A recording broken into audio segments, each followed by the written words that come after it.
Good evening. Can you hear me? Am I audible? Yes, sir. Opo. Thank you. Yes po, sir. There are 54 participants on Zoom. Okay.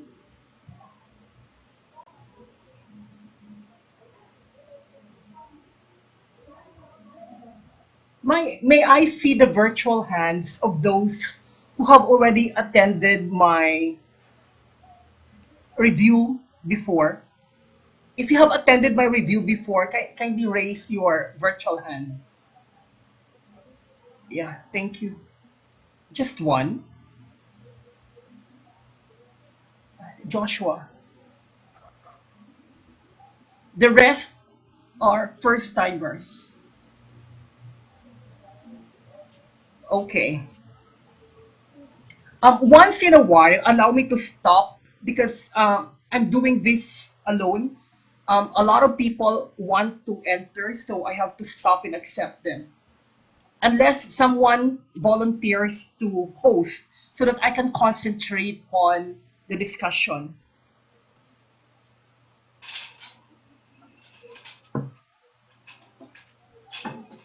Okay, let's start. I will share my screen. How about now? Okay po, sir. Yes. Okay. Yes po. Yes, Let, sir. let's start. Who can volunteer to pray to lead a prayer? I want a volunteer. Miss Eileen, can you volunteer? Can you lead a prayer? Miss Eileen Danganon, can you lead a prayer for us? Pwede ako na lang po.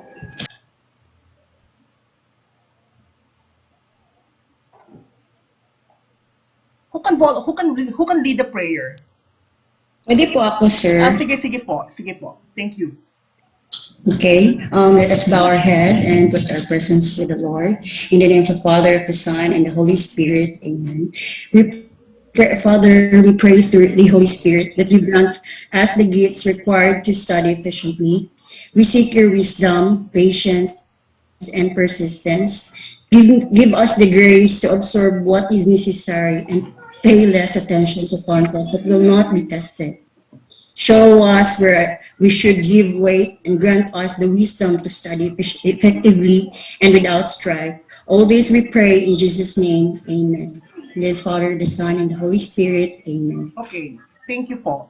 Thank you. Welcome to our live session, review session for English majors. Kailan po yung exam ninyo?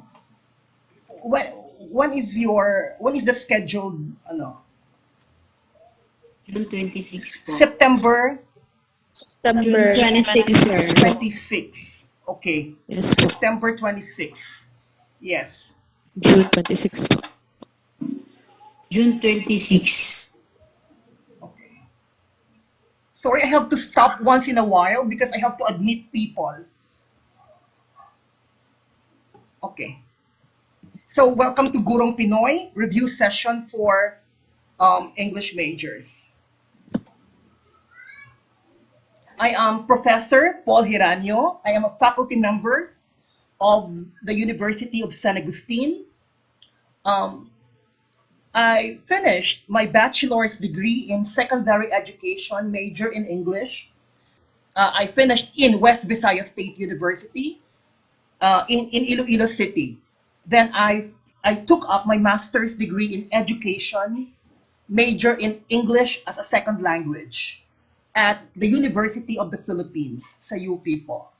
And currently I'm finishing my Juris Doctor degree at the College of Law of the University of San Agustin. I have been a let reviewer for more than 15 years.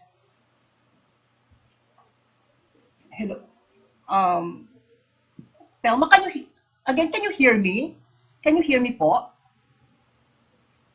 Yes, Yes, sir. sir. Okay. Yes, sir. Yes Madam po, sir. sir.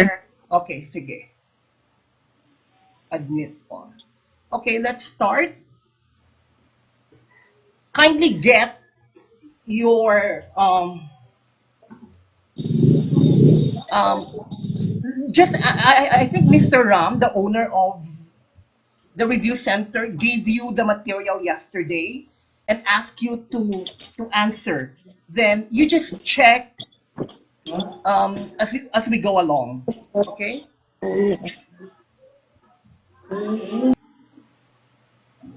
Question number one. Morphology is the study of A. How words change over time. B. Units of sound as encoded in the grammar. Wait. See how grammar changes over time. The units of meaning as encoded in the grammar. So, what is morphology? Morphology is one of the subdivisions of linguistics. I'm sure you know that. You're all English majors. Okay, what is the answer?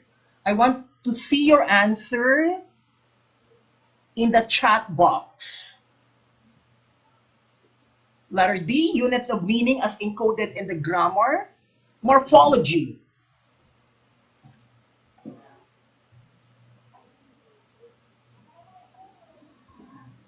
Okay, while you give your answer, I will admit people on Zoom. Okay? Please check your answer as you know as we go along. The correct answer is morphology is letter D. Units of meaning as encoded in the grammar. That is letter D, morphology. I think letter A, how words change over time. I think it's the history. When you talk about the history of words,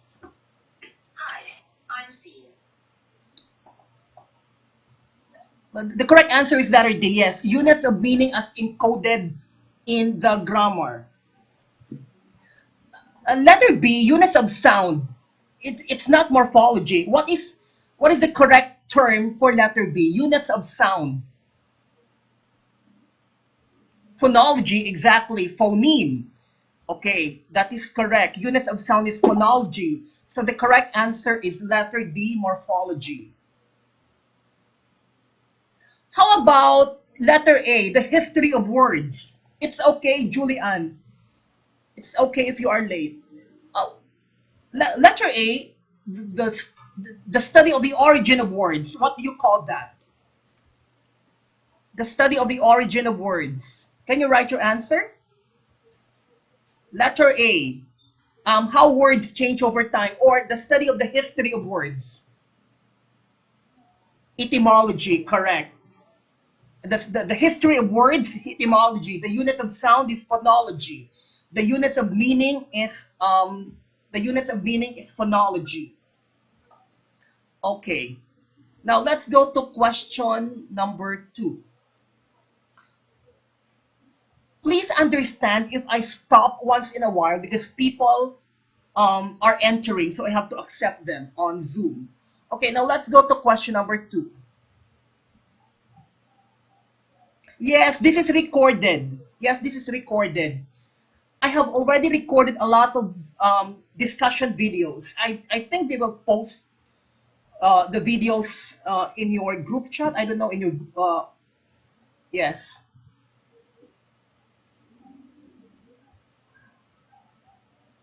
Number two, in Shakespeare's Hamlet, what does the ghost ask Hamlet to do? A. Obey his mother. B. Bring Gertrude to him so that the couple may be reunited. C. Avenge his death by murdering Claudius. D. Forgive his uncle Claudius. Okay? What is the correct answer?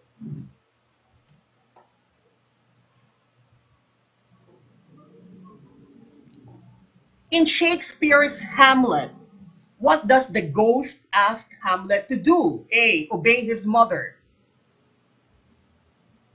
B. Bring Gertrude to him so that the couple may be reunited. C. Avenge his death by murdering Claudius. D. Forgive his uncle Claudius. Okay? Hamlet. Okay, wait. Let's analyze. There are two kinds of drama. Okay, this is one of Shakespeare's famous dramas, right?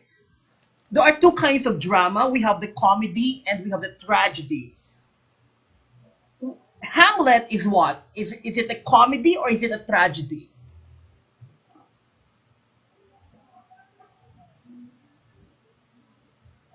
Is Hamlet a exactly, it's a tragedy because it has a, a tragic ending, a negative ending. Yes,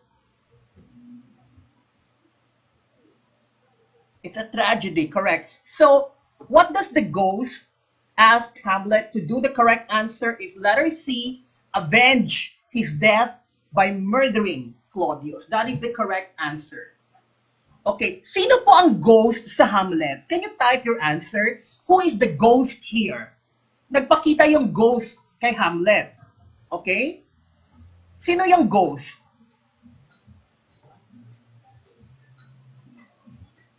Can you tell me who the ghost is in in Shakespeare's tragedy Hamlet?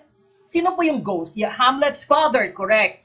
Ang ghost po yung father ni Hamlet. Ano yung pangalan ng father ni Hamlet? Yes, exactly. You are correct. Hamlet's father. What's the name of the father? Ano po yung name ng father ni Hamlet? If you know the answer, please type it in the chat box. Ano po ang pangalan ng father ni Hamlet?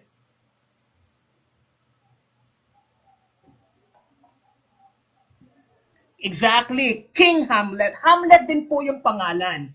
King Hamlet. And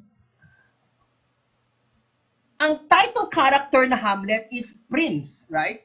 Prince Hamlet. Yung father is King Hamlet. Yes, you are correct. Okay.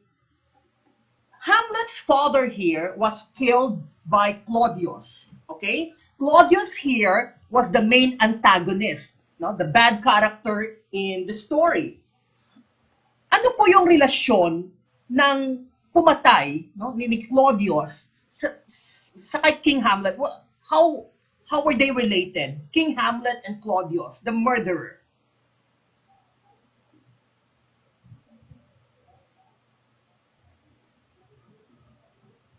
Brother, correct. Brother, correct. And another question is, why did Claudius kill King Hamlet? That's the next question.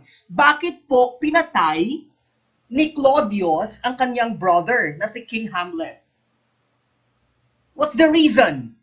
We are reviewing here a very popular story, uh, very famous drama, and it is a let favorite topic, yung Hamlet. What is the reason why Claudius kill? What is the reason why Claudius killed King Hamlet? Ano po yung ano? Jealousy? Yes. Another possible reason, please. Type your answer in the chat box. Jealousy? Correct. Okay. King Hamlet was a threat. Okay. King Hamlet was a threat to both his power and his survival. That was the reason why he killed the king. Okay. Now let's go to question number 3.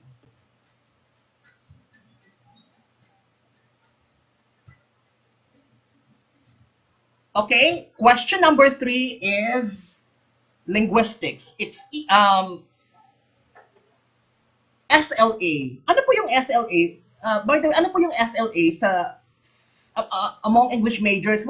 What does SLA mean? Can you tell me what SLA means? Ano po yung SLA? Correct. Second language acquisition. And this is my, yes, correct. And SLA is my major. Yeah, second language acquisition. Ito po yung aking major sa UP. Ito po yung aking master's degree sa UP SLA. English as a second language. Okay. Question. A typical newborn baby. A. Understands more than 10 words. B. Sorry, I have to stop once in a while. A lot of people are entering. Okay, please understand. B understands fewer than 10 words. C can only detect low frequency sounds. And letter D can make vegetative sounds. Okay? What is the answer? A typical newborn baby. A understands more than 10 words. B understands fewer than 10 words. C can only detect low frequency sounds. D can make vegetative sounds.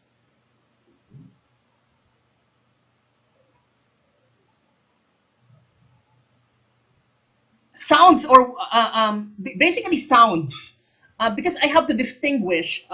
Who is that? Who was that? Okay, I will explain what vegetative words are, vegetative sounds are. Okay, in linguistics. Okay, the correct answer is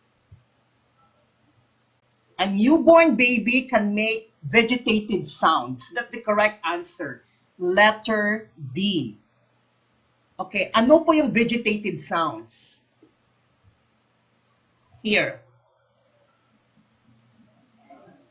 Vegetative sounds occur at 0 to 2 months of age and include the natural sounds that babies make, such as burping or crying. That is what is meant when we say vegetative sounds, the natural sounds of a baby. Hindi po ni-learn ang vegetative sounds. It's instinctive. Hindi po nakuha yan sa environment, hindi po nakuha yan sa school. It's instinctive. Like the sounds of the animals, no, vegetative sounds. Okay? Occur at 0 to 2 months. Zero because babies do not know any words yet. At 0 to 2 months of age and include the natural sounds that babies make, such as burping or crying. Okay? So the correct answer is letter D. Okay, before we proceed to the next item, saang universidad po kayo nagtapos ng inyong English degree? Can you type your universities? Yeah, burping, crying, correct. Vegetative sounds, correct.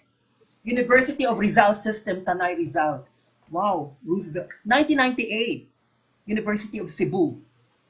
Oh, okay. Holy Angel. That's nice. Okay. Sige. Thank you. Please pardon my please pardon my Tagalog. I'm from Iloilo, and for us Ilonggos, speaking Tagalog is very difficult. We'd rather speak in English than Tagalog. For us Filipino is very difficult. Okay? Because I'm from Iloilo. Okay. Now let's so vegetative sounds. Uh, Trina, raise. Okay, Trina, would you like to say something? Trina is raising her hand. Would you like to say something? Sorry if I cannot. Okay, sige. Oh. Now let's go to question number 4. Beowulf. When you study English literature, the very first literature that you will encounter is Beowulf. Beowulf is a favorite topic in the licensure examination for teachers. In Beowulf, referring to Grendel as that shadow of death is an example of A. Boast, B. Simile, C. Caesura, D. Kenning. What is the correct answer?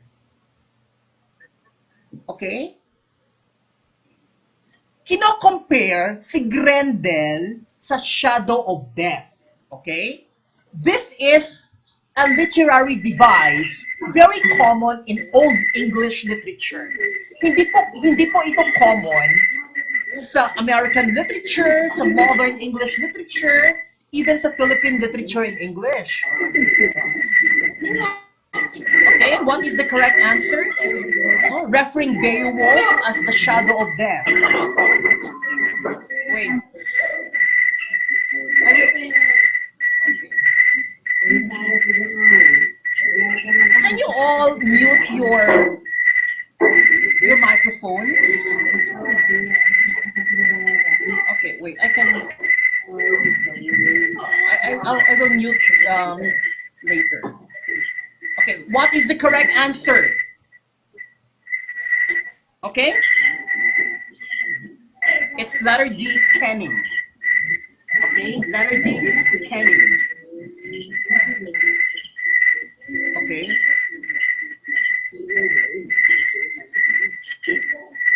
Beowulf is the national Beowulf is the national epic of England. Okay, in the Philippines we have a lot of regional epics. Okay, wait. Let me mute people. I don't know. I'm having a hard time because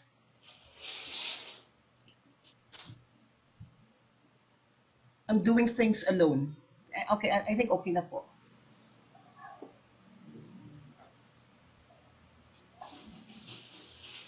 Okay. Uh, so the correct answer here is Kenning. Okay, let's talk about literature first. It says here that Beowulf is the national literature of England. In the Philippines, we also have a lot of regional literatures.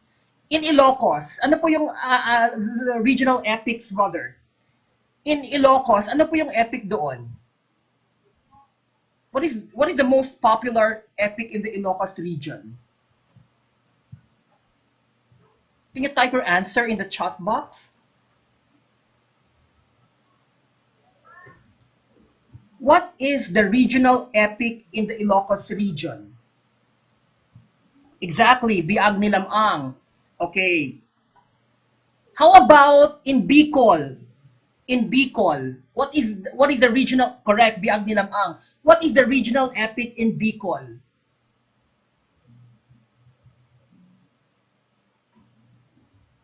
Exactly correct. Ibalong. Okay? Correct. How about in Panay? In Panay, what is the famous epic in Panay? Ibalong, correct. What is the most famous epic in Panay? Hinilawod, correct, or Maragtas.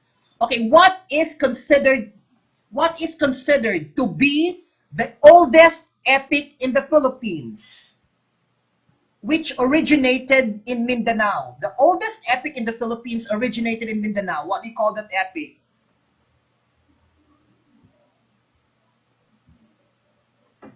What is the oldest epic in the Philippines? Darangin, Derangin, Darangan. Okay, that is correct. Yes.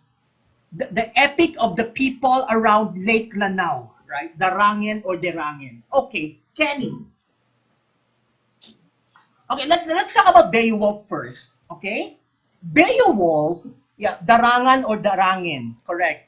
Let's talk about Beowulf first. Beowulf is an English epic. Okay? Beowulf is an English epic, but the setting is not in England. Okay? English epic po yung Beowulf, pero yung setting hindi po sa England. Saan po yung setting ng Beowulf? Where is the setting of the epic Beowulf? Can you tell me? Please write your answer in the chat box. Saan po yung setting ng Beowulf?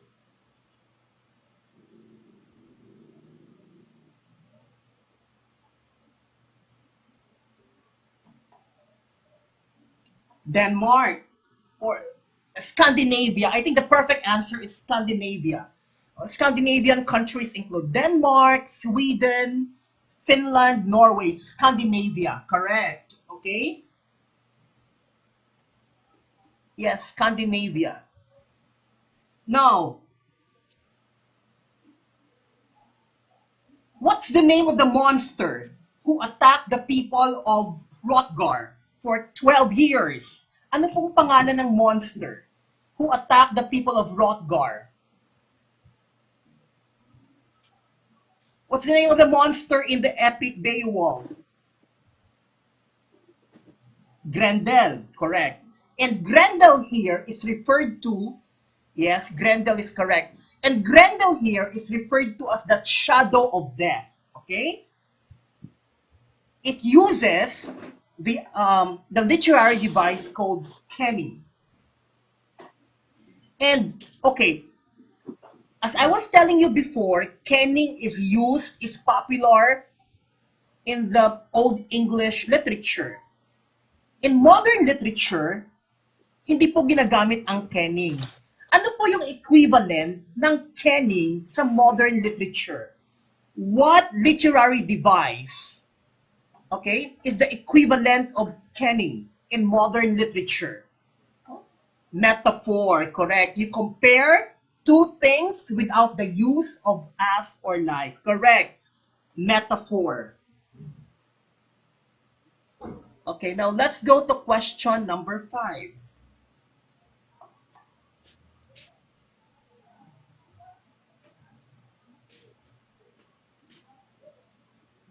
Linguistics. Question number 5 is linguistics.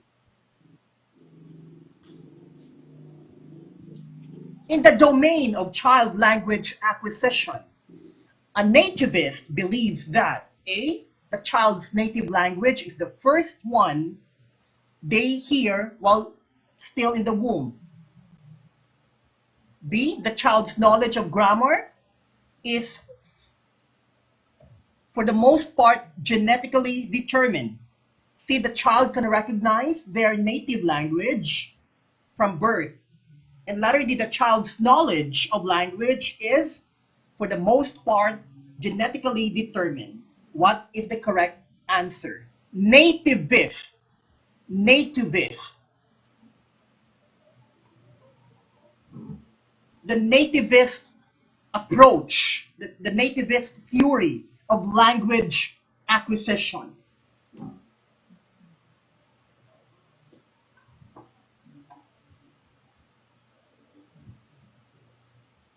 Okay, ladies and gentlemen, when you say nativist, when you say native, right? When you say native, it's already there, right?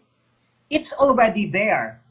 In other words, the nativist approach believes that the capacity to learn a language is already there, okay, upon birth, right?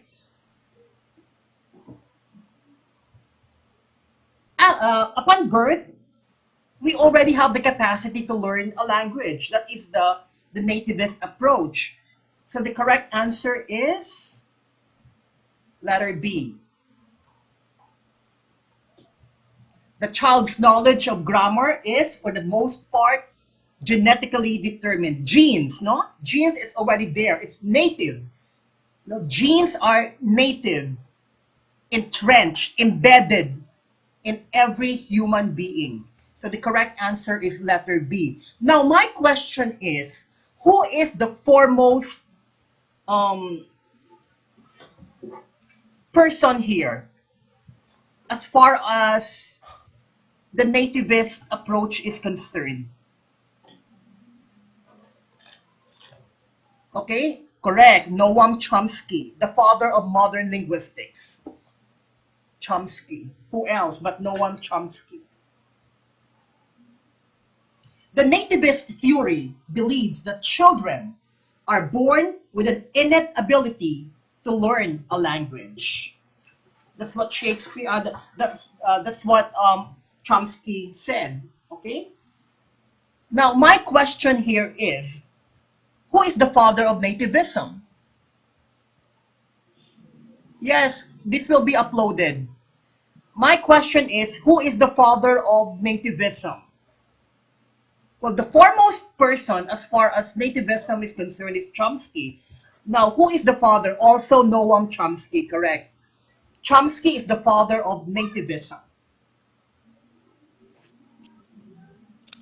Now, let's go to question number Question number 6. In professional English, which is better? A, the case was filed on time. B, the HR filed the case on time. C, both A and B. D, neither A nor B. What is the correct answer? In professional English, which is better? A, the case was filed on time. B, the HR filed the case on time. C, both A and B. D, neither A nor B. Okay, question. What two linguistic structures are contrasted here? Okay, what two linguistic structures are contrasted here? Okay, ano po yung dalawang linguistic structures ang nandito sa question na ito? Okay, can you tell me?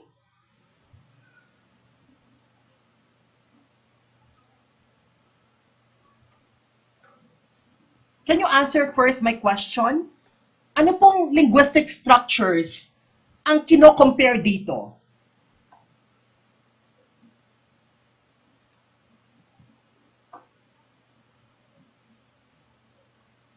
Please write your answer in the chat box.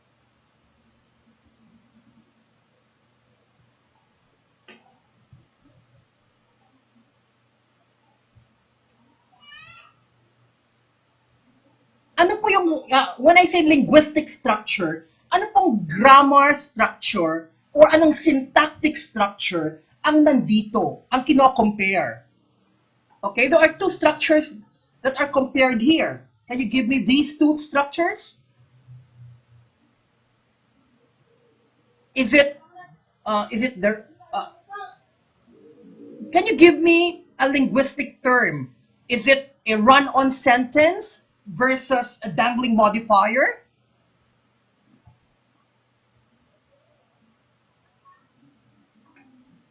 Ano po? Anong structure po ang nandito?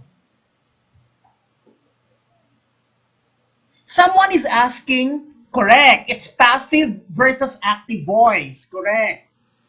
You are correct. Irene, can you hear my can you hear me? Am I audible? Because someone is asking if maririnig po yung boses ko. Can you hear me? Is my voice clear? Okay. Audible, yes. Now, the two structures that are contrasted here are the passive sentence and the active sentence. Now, sa professional English, ano po yung preferred? Is it the passive sentence or is it the active sentence? Ano po yung mas maganda na gamitin sa professional English? Active sentence or passive sentence? Active, correct. Active. Active means the subject is the doer of the action. Passive means the subject is the receiver of the action. Bakit po active ang preferred sa professional English? Why? Bakit po active ang preferred sa professional English? That's the question.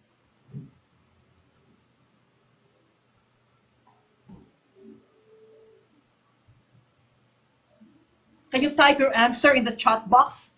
Why is the active form preferred in professional English versus the passive voice?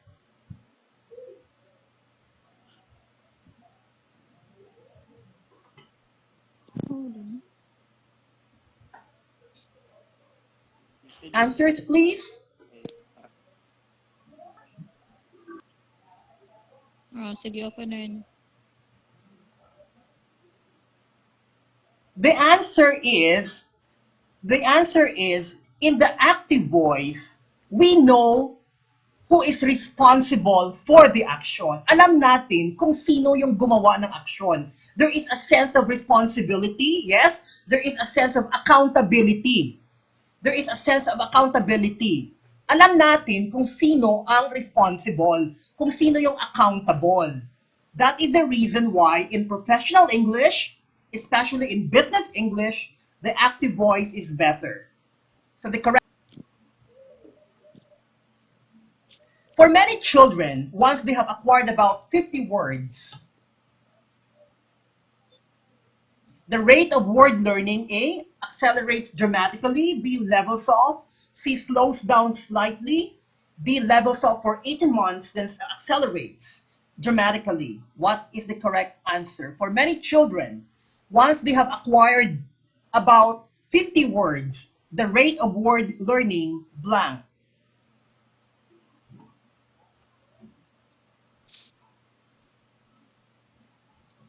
Okay?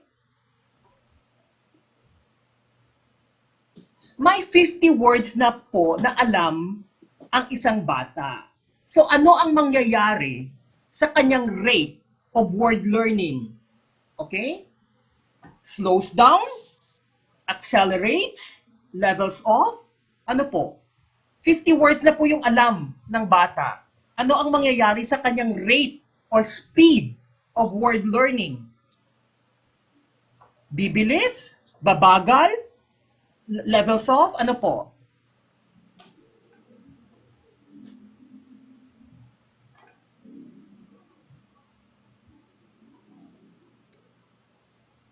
Okay, the correct answer is letter A.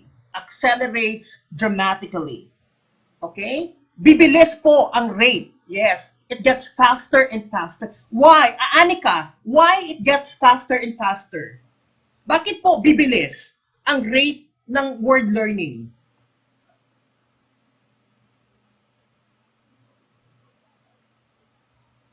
Bakit po bibilis ang rate ng word learning after the child has acquired 50 words? What's the reason? Because the child now starts to combine words. Okay? Again, the child now starts to combine words. That's why the rate of word learning accelerates dramatically. Okay? Here it says, wait, mute all. Admit. Okay?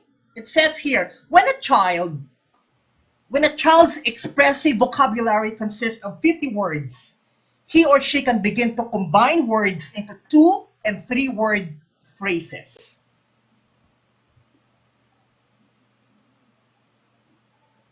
Okay, now let's go to question number 8.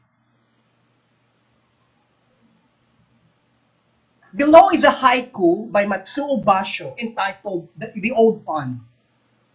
Okay, the old pond, a frog jumps in, water sound. What does the old pond symbolize? Okay, A, one's physical body, B, one's soul, C, one's property, letter D, one's lover. What is the correct answer? Sa let po, paboritong question ang haiku. Because it is short and you have to undergo deep analysis. Okay, what does the old pond symbolize? Can you type your answer?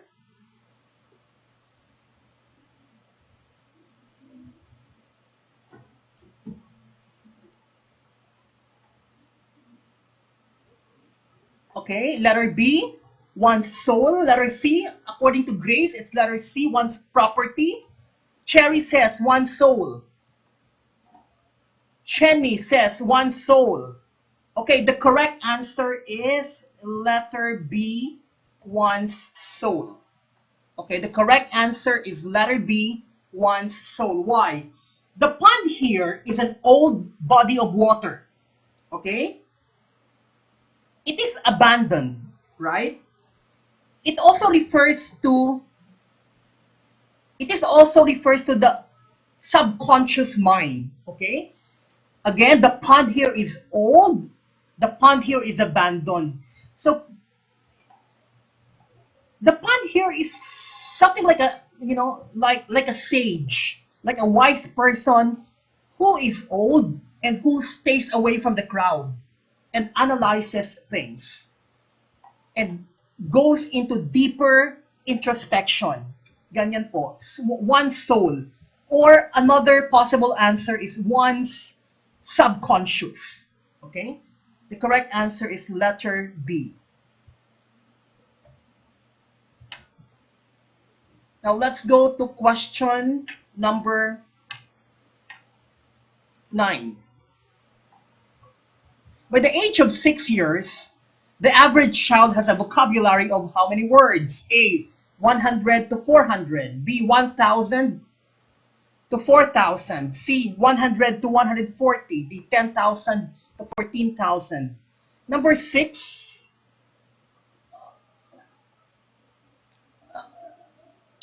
Liz, can you message me later? Because it's hard for me to go back.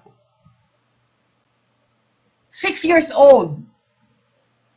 Ilang words na po yung alam ng isang 6-year-old child?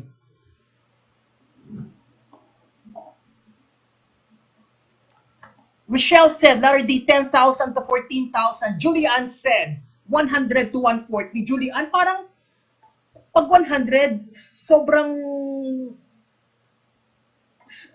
it's a small number, I think. Yes. The correct answer is letter D, 10,000 to 14,000. By the age of 6 years old, the average child has a vocabulary of 10,000 to 14,000 words. Letter D. 1,000, sobrang small number yan. Pag 6 years old, 10,000 to 14,000 na ang alam na words. Letter D po, 10,000 to 14,000. Okay? Letter D. Joanna, letter D po. Okay, number 10.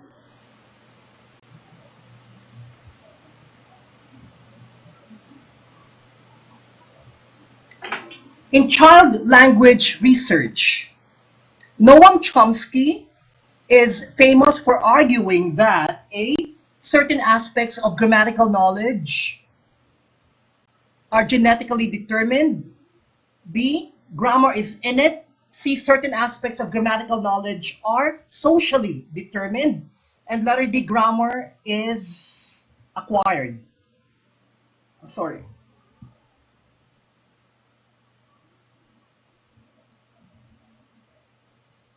Okay, what is the answer?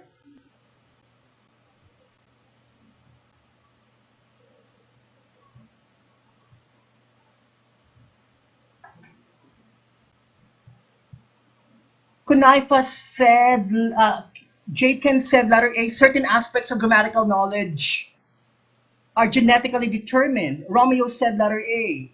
Okay, the correct answer is letter A. Certain aspects of grammatical knowledge are genetically determined. Okay, we call this generative grammar. In English, we call this generative grammar. It is a theory of grammar first developed by Noam Chomsky in the 1950s that is based on the idea that all humans have the innate language capacity. Now, my question is, okay,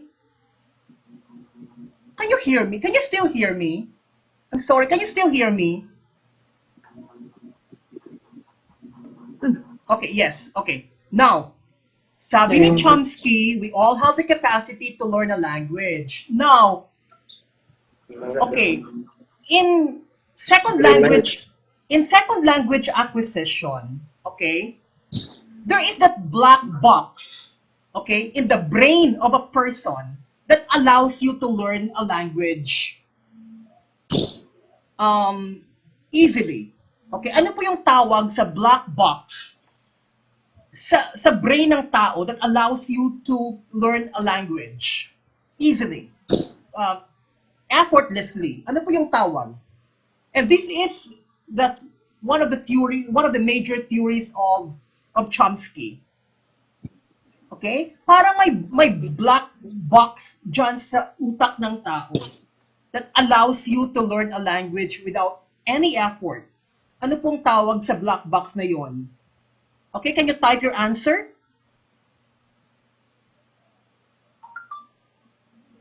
It came out in the I think 2009. Ang question sa LET 2009, ano po ang tawag sa black box, okay, sa utak ng tao that allows you to learn a language without any effort? Okay? Correct. It's LAD. America, can you spell out what LAD means? It is called LAD. Ano po yung LAD? Language Acquisition Device. Correct. This is LET 2008 or LET 2009. That's LAD or Language Acquisition Device, a black box embedded in the brain of a human being that allows him or her to learn a language effortlessly. Okay? It's Language Acquisition Device or LAD. Okay? That is the generative grammar theory by Chomsky. Yun ang paborito talaga ng si Noam Chomsky. Well, he is the father of modern linguistics. Question number 11. This is office correspondence. To keep your letter clean and professional, you should set your margins blank for each side of the document. A, 1 inch. B, 1.5 inches. C, 2 inches. D, 2.5 inches. This is very basic. Ano po yung margin?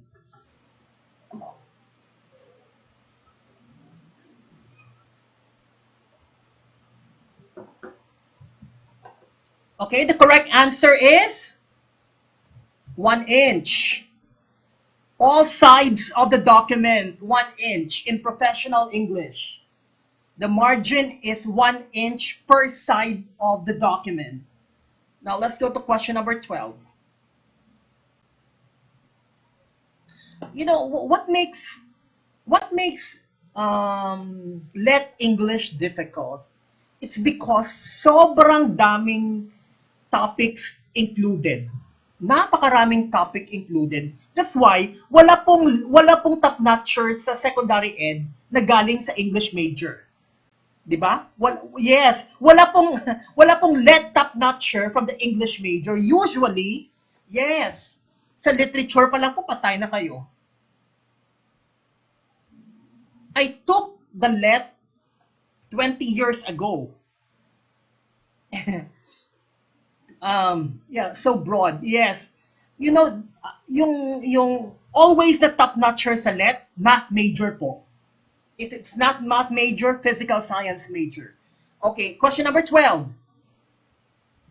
Which statement is true concerning the relationship between talk and or language and or communication? Talk, vis-a-vis language, vis-a-vis communication. Ano po ang relasyon? Okay, there. A, communication is one kind of language. B, communication is one kind of talk. C, language is one kind of communication. D, language is one kind of talk. What is the correct answer?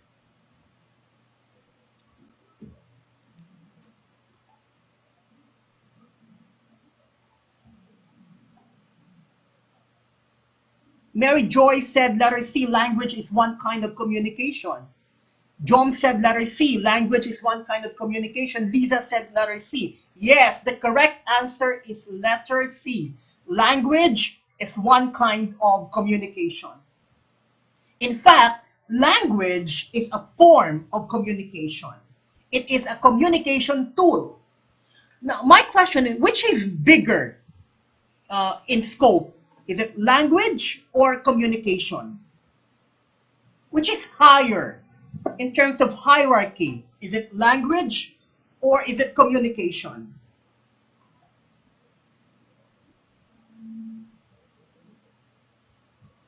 In terms of hierarchy, yes, communication is higher because language is just a tool, right? Correct. Communication is higher than language because language is just a tool. Okay? Language is just a tool. for us to communicate.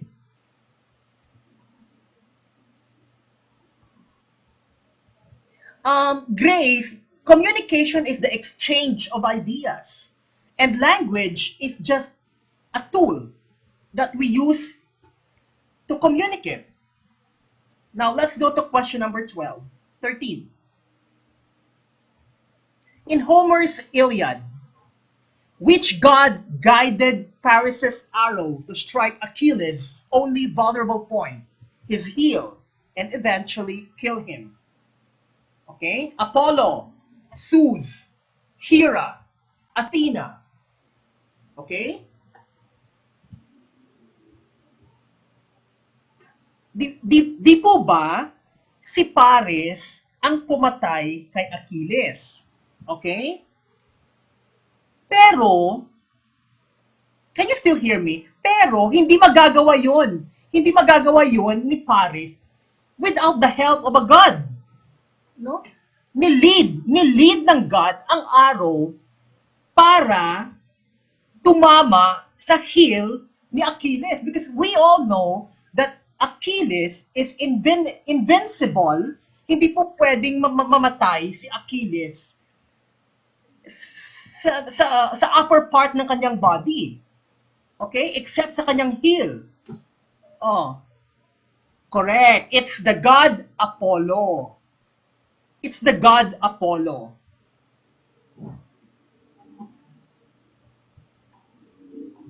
Yes.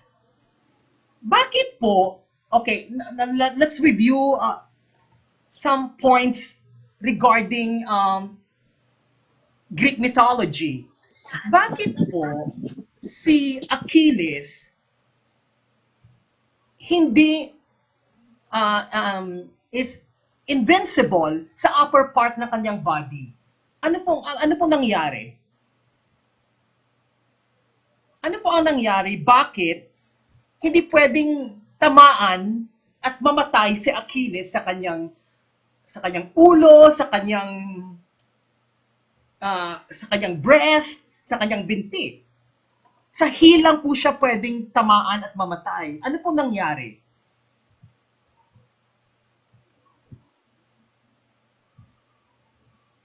Kasi po, si Achilles, yes, nilubog siya sa river.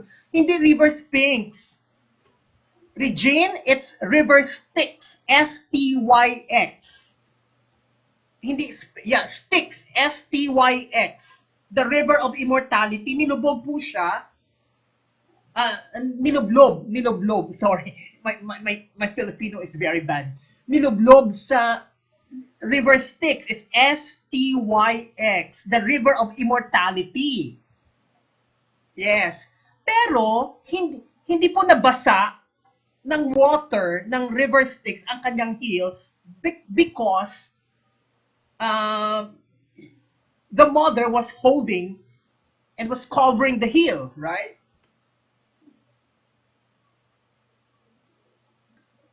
So river Styx. So it was Apollo.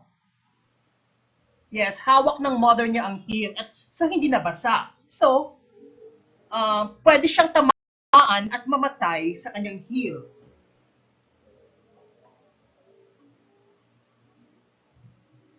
Apollo. He's usually described as carrying a silver or golden bow and a quiver of silver or golden arrow. So, alam na alam ni Apollo ang paggamit ng bow and arrow. So, nilid niya ang arrow para tamaan ang heel ni Achilles. Okay?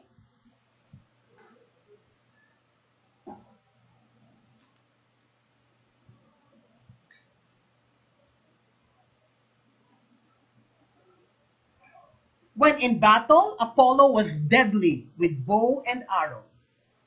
Apollo guided the arrow that struck Achilles in the heel and killed him.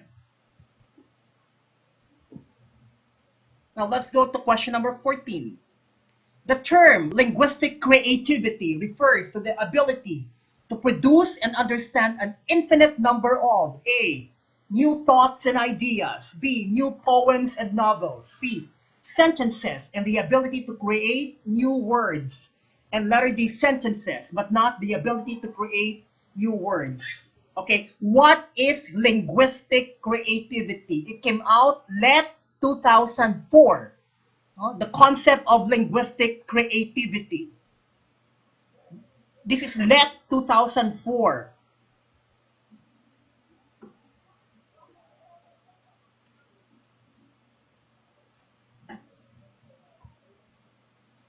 John said letter C, sentences and the ability to create new words.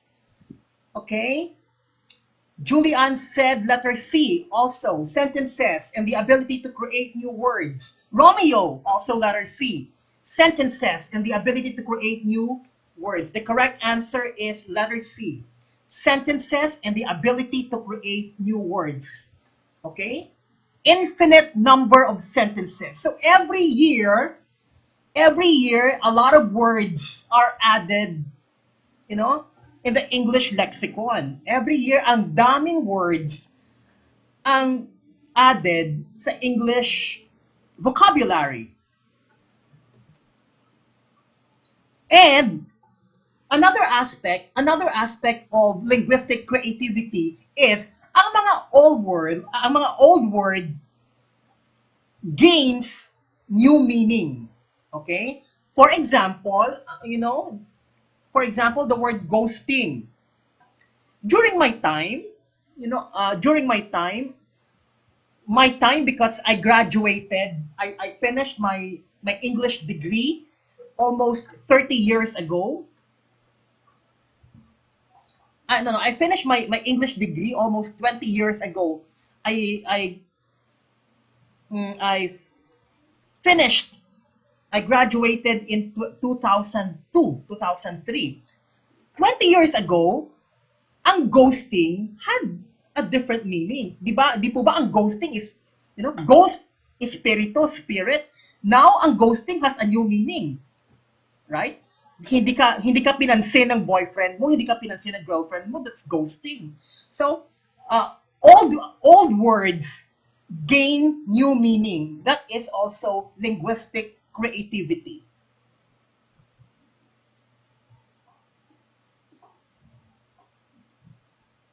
Question number 15. Kindly give us 3 days to get back to you because we receive a lot of requests. A, every day. B, every day. C, both A and B. D, neither A nor B. What is the correct answer? So the problem here is whether you use every day as one word or every day as two words.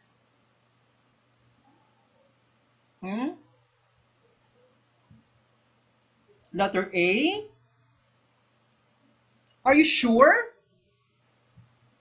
Romeo, letter A.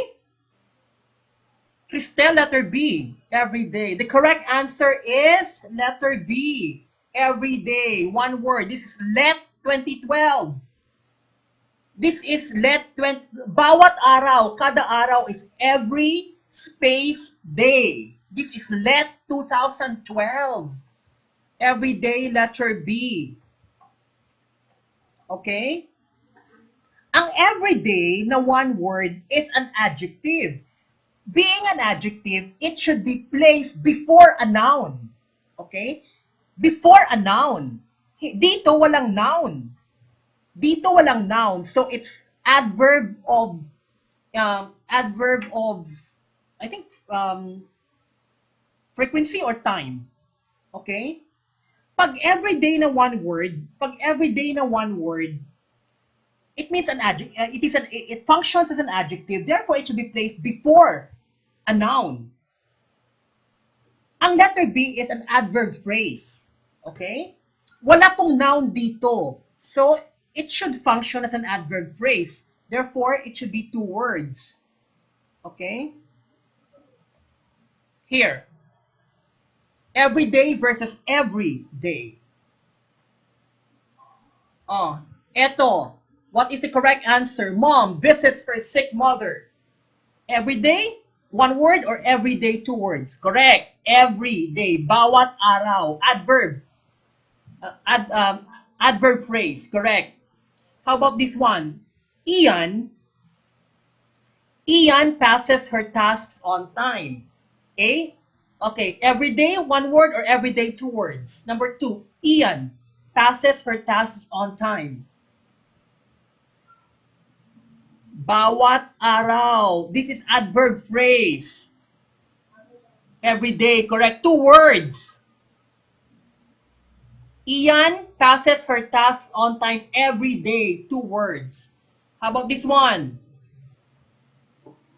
My everyday uniform is very old. Correct. Admar, yes, adverb phrase. You are correct. My blank uniform is very old. Eto, one word because it is an adjective modifying the noun uniform. So my everyday uniform. Okay? Now you know the difference.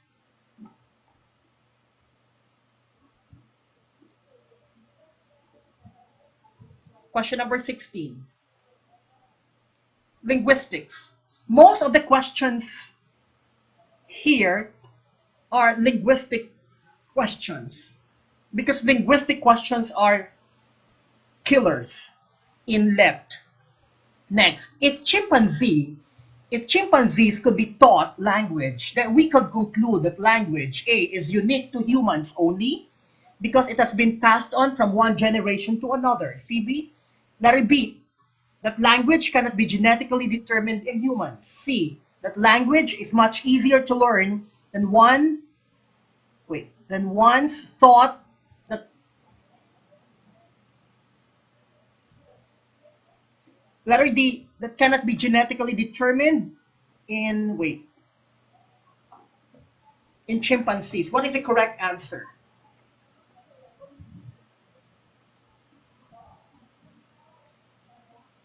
Kung ang chimpanzee pwedeng turuan ng isang wika, then we could conclude that language is A, unique to humans only because it has been passed on from one generation to another. C, it cannot be genetically determined in humans. C, it's much easier to learn than one's thought. C, cannot be genetically determined in chimpanzees. What is the correct answer? Correct answer is letter A. Is unique to humans only because it has been passed on from one generation to another. Now, my question is,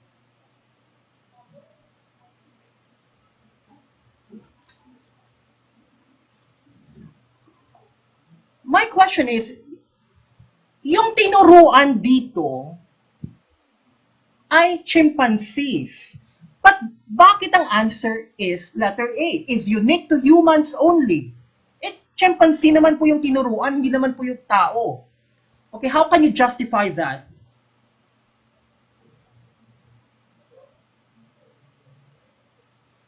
Di po ba ang stem ng question says, if chimpanzees could be taught language, then the correct answer is letter A. It's unique to humans only.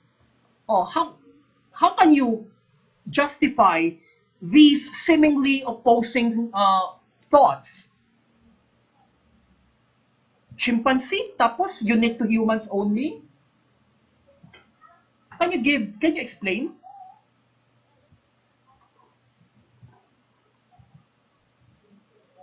Please type your answer in the chat box so that chimpanzee is not human. Okay? Some more thoughts, some more opinions maybe?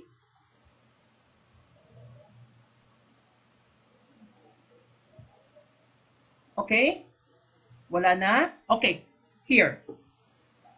Because chimpanzees never acquired language, they have their own way to communicate. It says here, as human beings, we share 99% of our genetic makeup with our closest relative, the chimpanzee. So, kung pwede sa human, pwede din sa chimpanzee. Kung pwede sa chimpanzee, pwede din sa human because we share 99% of our genetic makeup with the chimpanzee, our closest relative. Ito yung pinakamalapit sa atin in terms of genetic makeup. in terms of, um, body composition and probably mental composition. Okay, so the correct answer is letter A. Therefore, by studying the communication, gestures, and facial expressions, yes, para ding tao. Therefore, by studying the communication abilities and development of language in chimpanzees and other great apes, we can learn more about ourselves, and our language capabilities. According, question number 17, time check, it's 7:28. According to the Analects is a favorite in LEP, I tell you. It came out LEP 2013, 2016, I think 2017. Paborito po yung Analects ni Confucius sa LEP. According to the Analects, Confucius fished without a net because A. He was proud of his fishing talent and wanted to show off. B. He did not want to take unfair advantage of inferior creatures. C.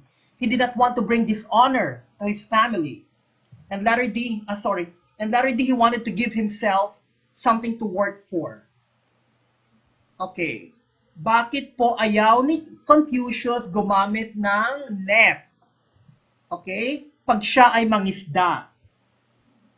What is the correct answer? This is question number 17.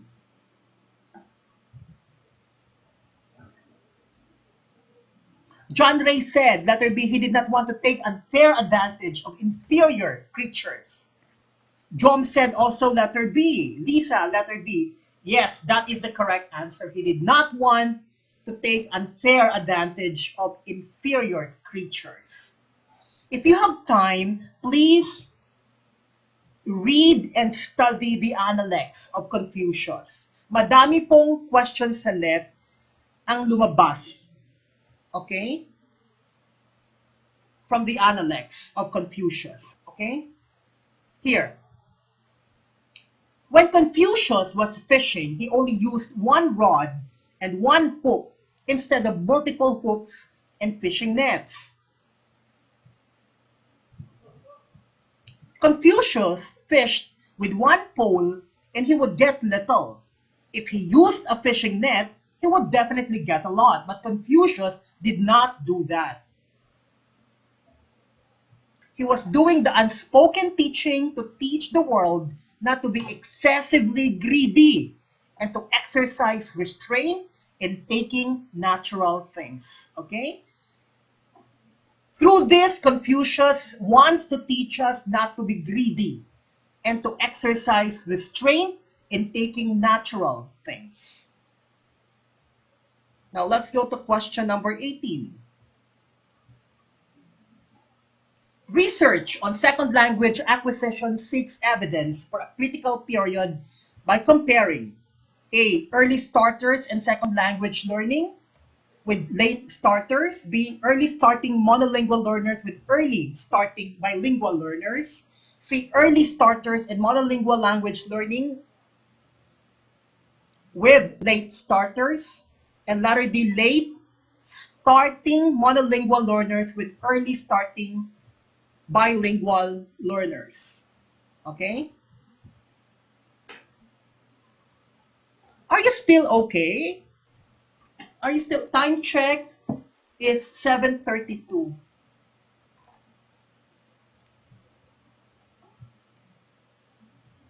Do you still have all the energy in the world to process everything here? Of course, dapat dapat meron. Yes, laban for yourself, for your family, for your country. Gusto pumasa? Yes, dapat one take lang. Linguistics kasi ang linguistics medyo mahirap kasi dapat before you can analyze, it says here I only have 10 minutes left. After 10 minutes, Zoom will end. We will have to rejoin. Kasi sa linguistics, you cannot just analyze without knowing the theories. Dapat alam mo ang theories. Then saka ka makapag-analyze ng mabuti. If you do not know the theories, it's difficult for you to analyze.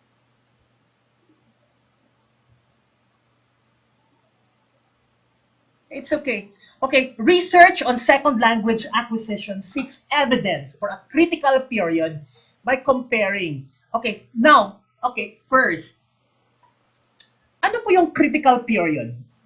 Ano po yung critical period sa language acquisition?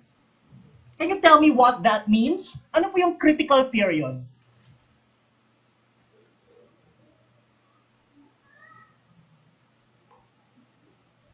What do you know about the critical period in language acquisition? Can you type your answer? Any idea or any ideas regarding the critical period in language acquisition? Because that is the topic here. Wala? Yes, correct. Arcadel, you are correct. The first few years, Regina, yeah, Regine, yes, the first few years of life. Yes. The first few years of life, okay, yan po yung critical period. And according to linguists, I think begins at age of 2 years and ends in puberty. That is correct. That is correct. Sometimes, some experts on linguistics say na you are given until 8 years old para makapag-learn ng language. If your younger brother, for example, if your younger brother who is 5 years old does not know how to speak yet, okay lang. You still have 3 years. You have until 8 years old para makapagsalita. Okay? You call it the critical period. Pero pag ang brother mo, 9 years old na at hindi pa rin marunong magsalita, well, parang hopeless ka na. Okay? You call this the critical period.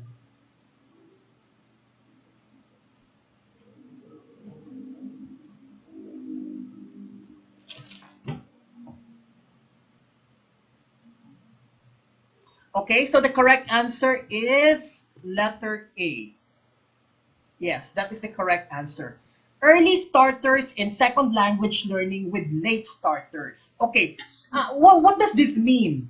Ano po ang ibig sabihin nito? Okay, may mga, because, can you still hear me? Am I still clear? I'm making everything simple para madaling maintindihan. Okay? Because these are very technical terms.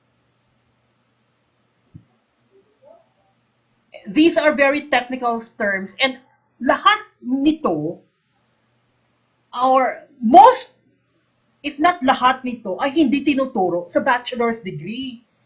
You will only encounter these things when you take up your master's. When you take up your master's or even your doctorate degree. So medyo technical. Okay, so I'm trying to explain everything in the simplest of terms. Okay. Ano ang ibig sabihin nito? May mga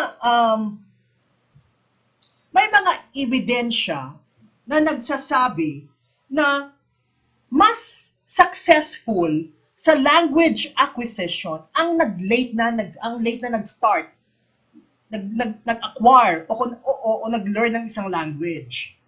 Okay? For example, a child started to learn English at 9 years old versus a child who started learning English at 1 year old, right? Pero may mga ebidensya na nagsasabi na mas successful ang late starters. Mas successful ang late starters. In Europe, in fact, in Europe, there is a growing trend to start learning foreign language at elementary school. Okay? Um, Nagets niyo po ba? Okay? Again, may mga ebidensya na nagsasabi na mas successful ang late starter. Yung late na nag-start mag-learn ng foreign language. Vis-a-vis sa early nag-start mag-learn ng foreign language. That's why sa Europe, there is a trend now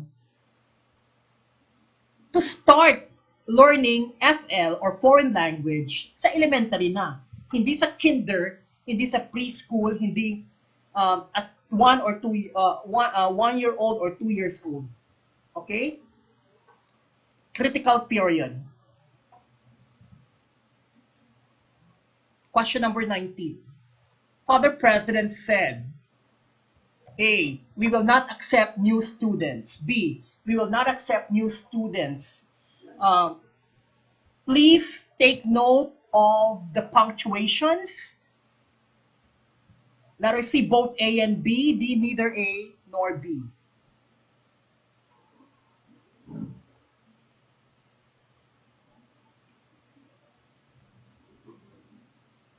Okay? The question here is, saan mo ilalagay ang period o full stop? Okay? Sa labas po ba ng close quotation o sa loob? That is the question. Yes, sa loob ng quotation marks. So the correct answer is letter A. That is the correct answer. Sa loob ng close quotation, hindi sa labas. Inside, you are correct. Number 20.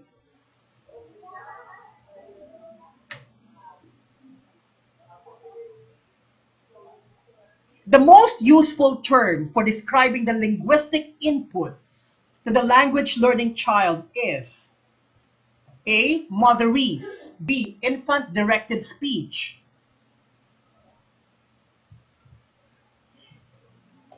Sir, lahat po ba dapat inside ilagay? Actually, depende po. Pag part siya ng whole sentence, dapat sa loob.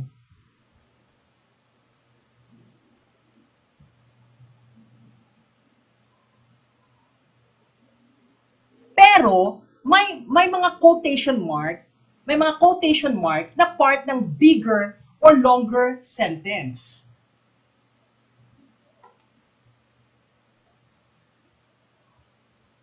Okay?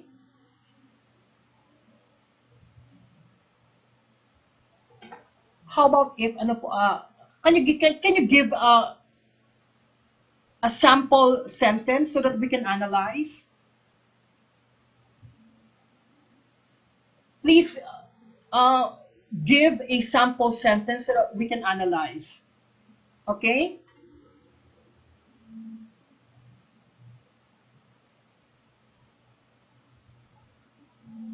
Now let's go to number 20. Let's answer number 20 first.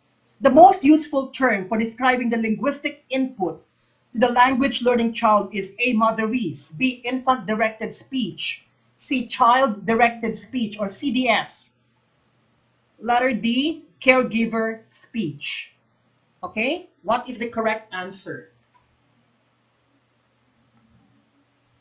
Linguistic input to the language learning child. What is the correct answer? Jesse said letter C, child-directed speech, or CDS.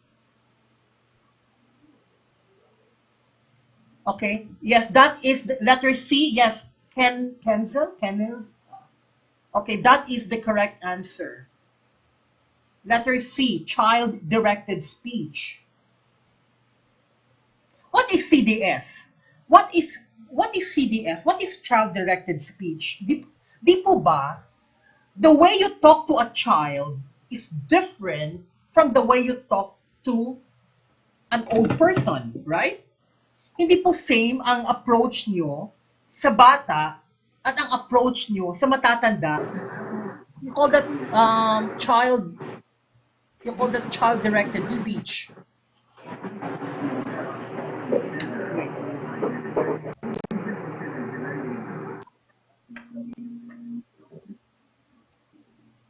Sandali po. Wait. Can you hear me? Joby says, hindi marinig yung boses. Can you hear me? Yes. Yes, Yes, sir. sir. Child-directed Loud and speech. clear. Yes, child-directed speech. You use short words, you use simple words para maintindihan ng bata. You exaggerate, you use a lot of actions, a lot of gestures. Your pitch is higher. Okay? Motherese is, the way how a mother talks to her child. You call it motherese, right? Caregiver speech was my master's thesis. Ang thesis ko po nung master's degree ko sa UP, ang caregiver speech. Uh,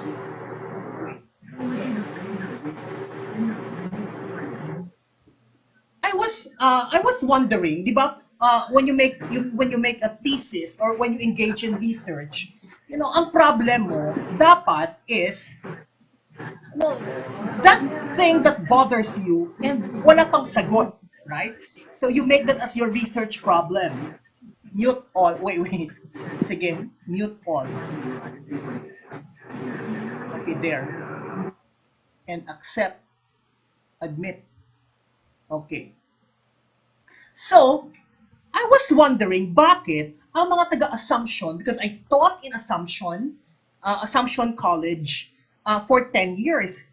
Bakit po ang mga assumptionista, when they speak Konyo English?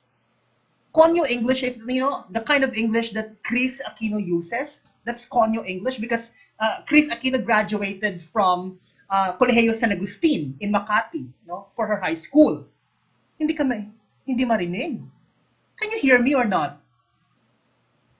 Marinig po, sir. Oh, yes. Lakas nga eh. I think di ko Naririnig po, marinig. sir. Ang di marinig is I think that is your internet problem. Okay. So, I was wondering why assumption students speak Konyo English. Konyo English is you make tusok-tusok the fishball. Di ba? You make tusok-tusok the fishball. The form or the structure, the form or the structure is make, the verb make plus Tagalog, any Tagalog word. You make punta na rito. Something like that. You make kain na, you make luto na. Something like that.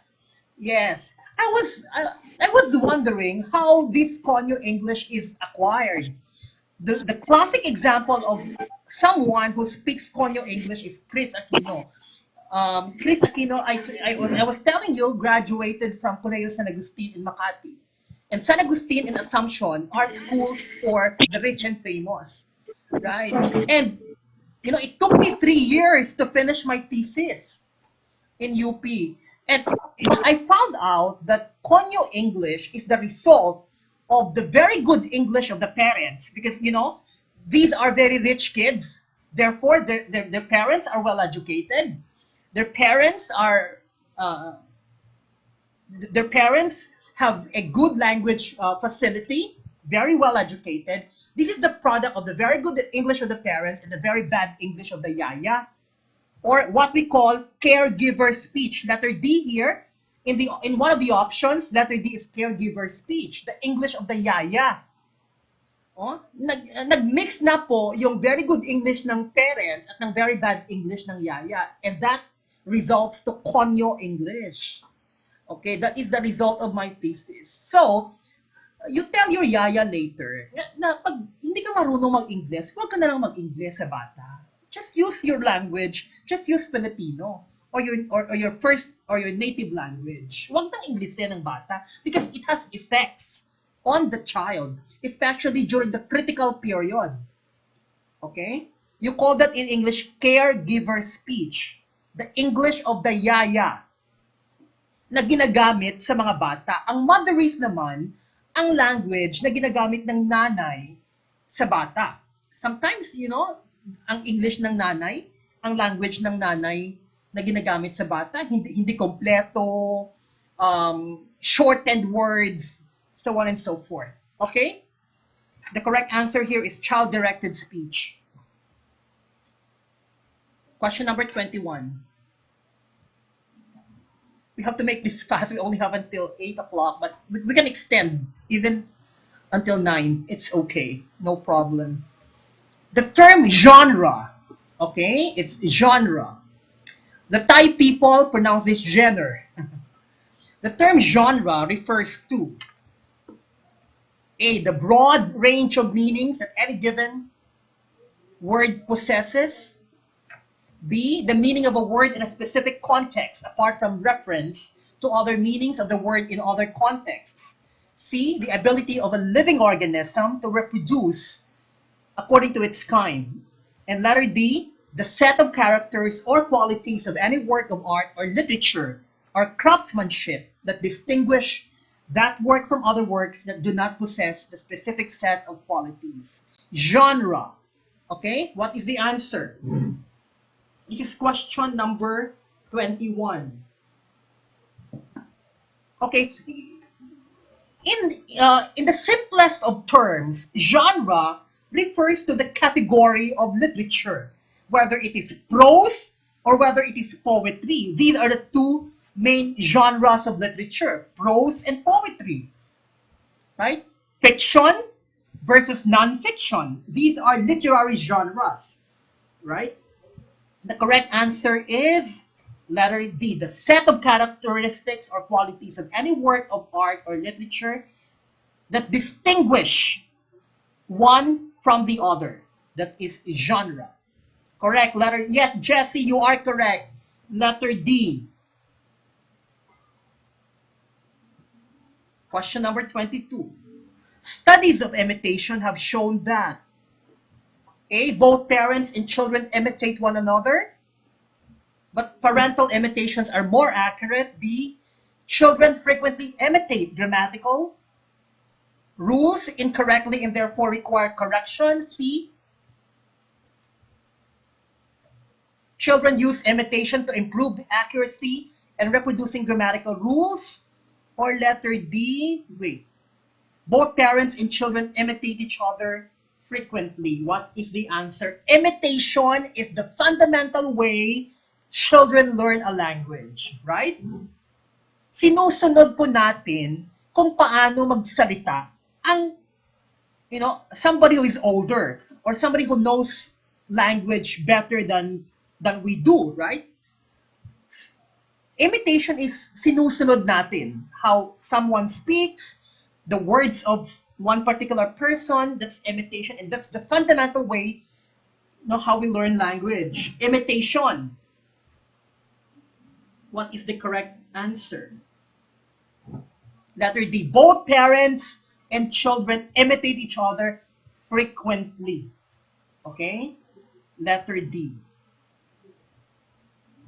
Imitation is a fundamental way of learning a language. Children imitate what they hear around them. Question number 23. Oh my God, sorry. The answer is already given. The answer is there. It's letter A. Why is letter A the correct answer? How will you explain if your student asks you why why is letter A the correct answer? Then how will you explain this structure to your student? Bakit po letter A?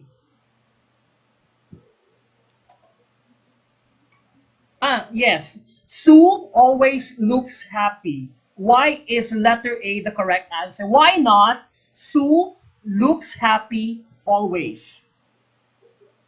How will you explain this particular structure? English teachers, hindi po enough na alam mo ang structure. Because you are a teacher, dapat alam mo mag-explain sa mga bata. And kids will always ask you, why is it like that? Why is the structure like that? Ano po yung sagot?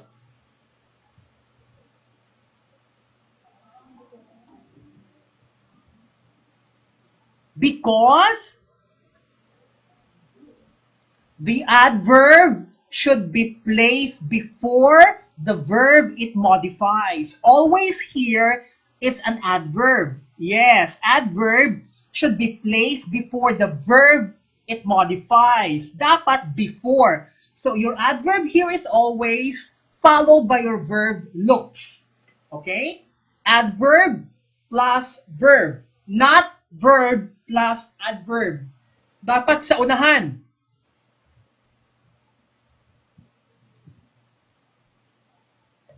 '24. Fast mapping refers to the child's ability to learn A. Words more quickly as they get older. B. Words more quickly in the preschool year. C. A new word from a single exposure. And letter D. 10 new words a day. What is fast mapping?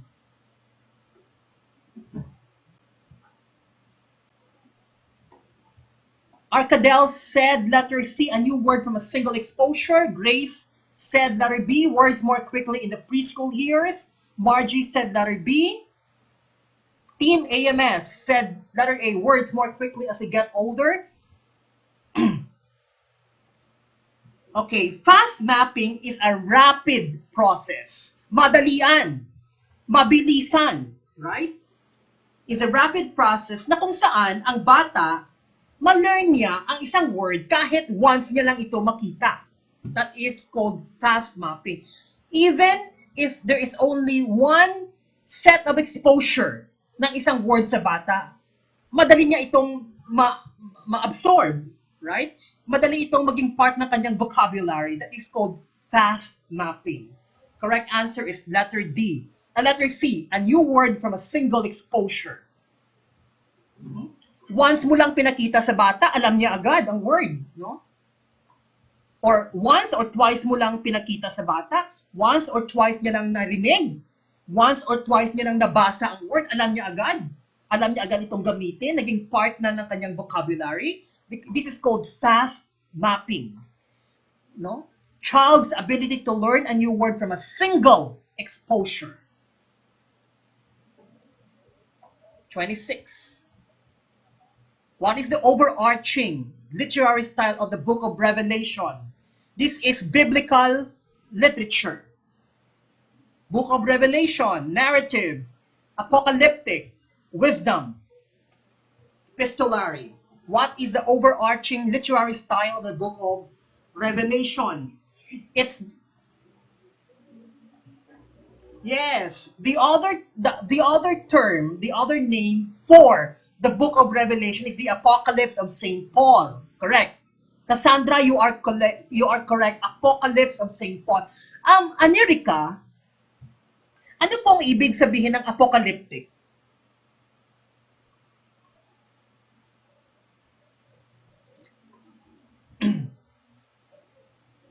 O, ano pong ibig sabihin ng apocalyptic? You predict the future, right? You prophesy the future. That is apocalyptic. Wait, I'm not sure if it's St. Paul or St. John. Is it St. John? Yes. You predict, you know, you prophet what will happen in the future. The problem is it positive or negative? Pag apocalyptic, positive po ba or negative? Negative, correct. Parang the idea of yes, it's St. John. Sige, I'll check. Yes, negative po yung apocalyptic, parang end of the world. Parang ganun. Destruction, correct. Arcadel, you are correct. Destruction. Doom, right? Doom. Here, apocalyptic. Forecasting the ultimate destiny of the world, describing or prophesying the complete destruction of the world. The complete destruction of the world. Apocalyptic. That is the overarching theme of the apocalypse, the book of Revelation. By St. John. Yeah, St. John. Sorry. St. John. Yes. Question number 25. Sorry, we have two number 25. Never mind. The most common kind of word in the child's early vocabulary are A. Adjectives. B, pronouns. C, nouns. D, verbs. Ano po yung pinaka-common? Oh, ano po ba yung mga first few words ng bata? Mama, papa. These are nouns. Yeah, names, nouns, correct. Nouns.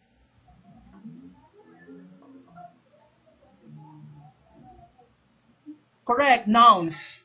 26. Which sentence is preferred in academic and professional English? A, my future plan is to build a big mansion. B, my plan is to build a mansion. C, both A and B. D, neither A nor B. What is the issue here? What is the problem presented here? Yeah, ano po yung problema dito? What? Redundancy. Yes, you are correct. Regine, redundancy. Paulit-ulit, redundancy. Hindi mo na kailangang sabihin my future plan because all plans are directed towards the future. Wala namang pong plan para sa past kasi tapos na yon, right? Again, all plans are directed towards the future. And it is already understood that when you say mansion, it's big, right? There's no need for you to say big mansion because it's understood that all mansions are big. So the correct answer is my plan is to build a mansion.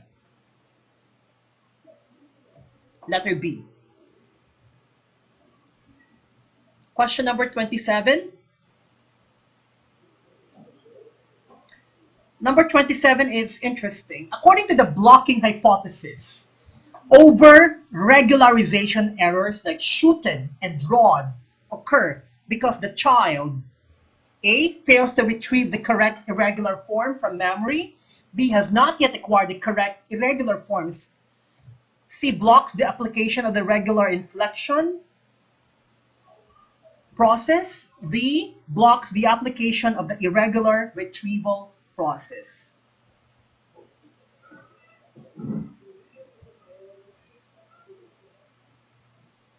Okay, now what first? Let's discuss each concept here. I think the first concept that we have to discuss is over-regularization. Ano pong over-regularization? Over-regularization. What is this linguistic concept of over-regularization?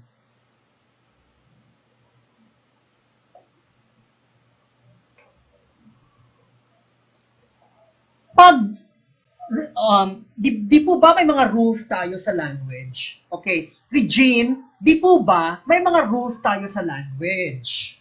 Okay? We have rules. The problem is, may mga exemptions. Right? May mga irregular structures na hindi po, may mga admar, sorry ha, people are coming in. People are entering. May mga admar, may mga rules na hindi natin pwede i-apply sa lahat because may mga special rules, right? Okay. Ang over-regularization is if in-apply mo ang rules sa lahat na hindi mo kinonsider ang mga irregular structures, right? Like for example, sabi ng teacher when you form the past tense, you add ed or d, di ba? Sorry, nag-direct message. Sorry. Sabi ng teacher, in forming the past tense, dapat you add d or ed. Pero hindi naman lahat ed or d, right? For example, bring. For example, bring. Hindi naman pwedeng bring, right? Kasi bring is an irregular verb. Okay. So, over-regularization is when you apply the rules sa irregular structure. That is over-regularization. Now, what is blocking hypothesis? Blocking hypothesis is when you are trying to remember something. Blocking hypothesis is when you are trying to remember something, pero that exact word is blocked by the same word na parang kapareho din, pero mali. You call that blocking hypothesis. For example, ano ba yung past? I think ang past tense ng ang past tense ng bring is brought. Sure na yon, pero binablock siya ng bring. Parang similar kasi. Ginagamit mo yung yung over-regularization. Right? That is called, or sometimes they call it TOT. Sometimes they call it, in language, they call it TOT. Tip of the tongue. Yeah. The tip of the tongue theory na it's already there, malapit na, pero hindi mo masabi because binablock siya ng another word na kapareho. So, mali ang binigay mo na word. Right? So, the correct answer is letter A. Fails to retrieve the correct irregular form from memory because it is blocked. It is blocked by over-regularization. The correct answer is letter A. Okay, now let's go to number 28. We already discussed this. In Henry Wadsworth Longfellow's poem, A Sum of Life, the main thing the young man advises is to A. Act, B. Think, C. Question, D. Pray.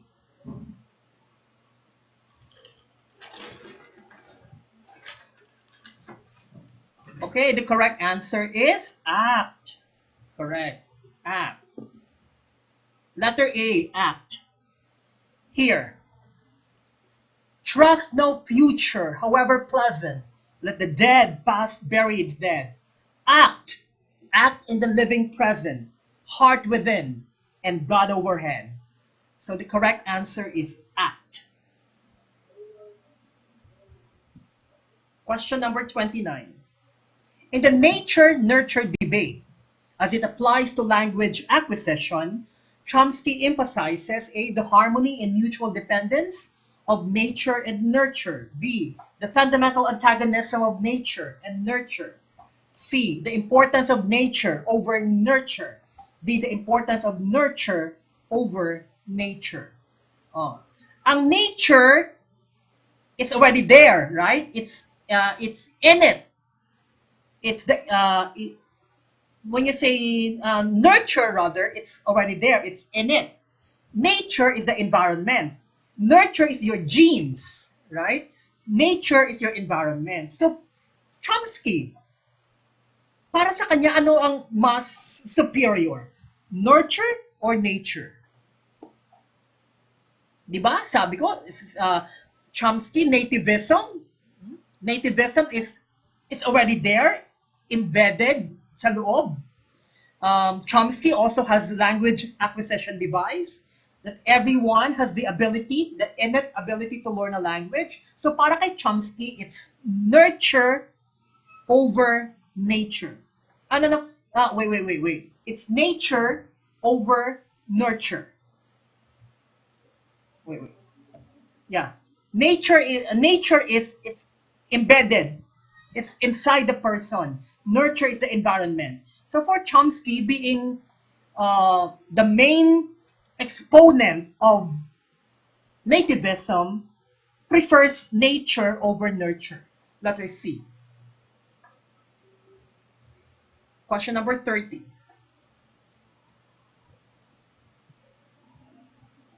Sorry, wait. I blank missed the deadline. A, almost. B, nearly. C, both A and B. D, neither A nor B. What is the correct answer?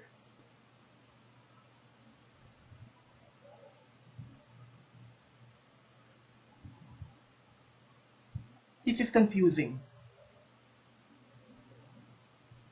Okay, almost is about to finish. Almost is about to finish. Nearly is about to start. Oh,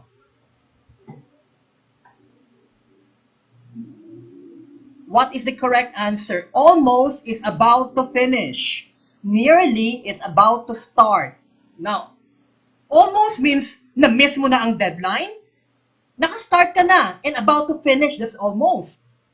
Nearly, hindi ka pa naka-start. About to start. The correct answer is nearly. Hindi ka pa nag-start, na-miss nag-deadline. Right? Letter B is the correct answer. Okay? Nearly miss the deadline. About to start, about to miss. Almost is you have already started missing the deadline. That is the difference between almost and nearly. Now let's go to number 31. The concept of universal grammar embodies the idea that the child is born with an adult-like knowledge of grammar. B, the child acquires universal grammar regardless of their native language. C, certain aspects of grammar are universally acquired. And letter D, certain aspects of grammar are innate. This is very easy. Universal grammar is letter D. Certain aspects of grammar are innate. Letter D. Wait, let me explain what universal grammar is. Um, Universal grammar is lahat ng languages have similarities.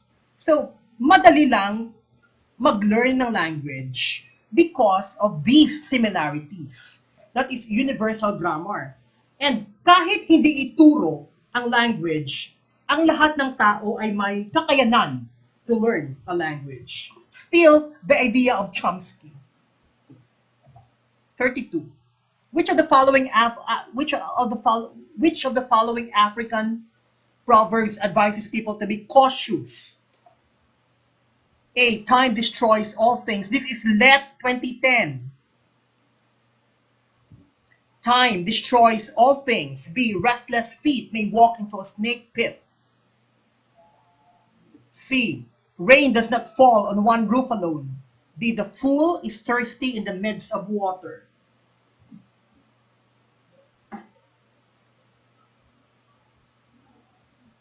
The correct answer is letter B, correct. Restless feet may walk into a snake pit.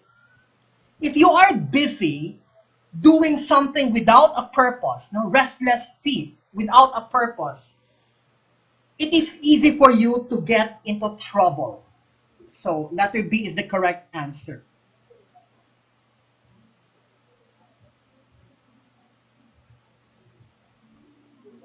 33.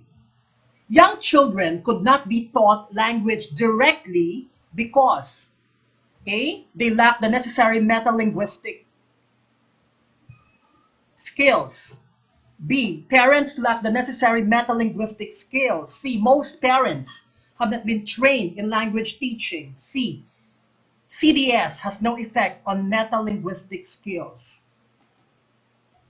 Hindi pwedeng turuan ang bata directly ng language structures and language forms dahil wala silang metalinguistic skills. That is the correct answer. Letter A. What does this mean? Ano po ba yung metalinguistic skills?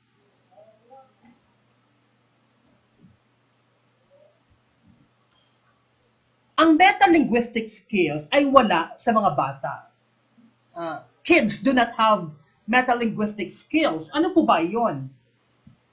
Um, when you have linguistic skills, you can control the components of language. You can analyze a language. You can think about, metacognition is thinking about thinking. So metalinguistic skills is you think about a particular language form. Ang mga bata, wala pong kakayahan to analyze a language. wala po silang kakayahan to think about language in a deeper sense. So, you cannot teach them directly. That is the correct answer, letter A. Because they do not, they lack rather the necessary metalinguistic skills.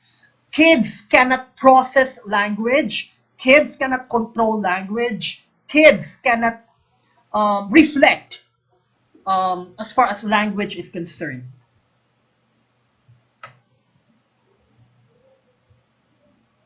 34. We need a blank solution for this problem. A, long term. B, without a dash, long term. C, without a hyphen. Both A and B. D, neither A nor B. What is the answer? The problem is, shall we put a hyphen or not?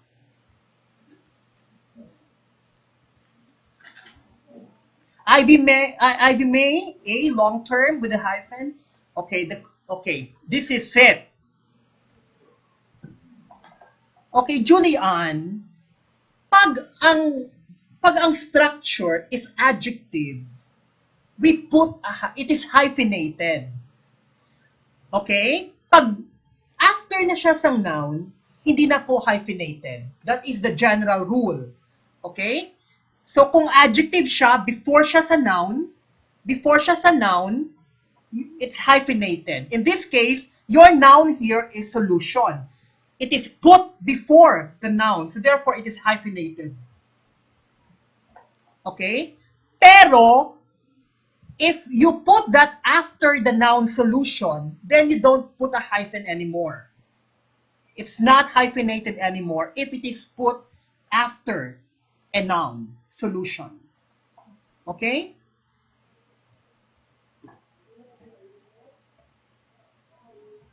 $35. Linguistics again. Ang daming linguistics kasi mahirap ang linguistics eh. According to usage-based theorists, children acquire language first and foremost by understanding how others use language. That's Tomasello, 2009. This approach is an example of A, utilitarianism, B, functionalism, C, social cognition, D, social interactionism. Usage-based theory.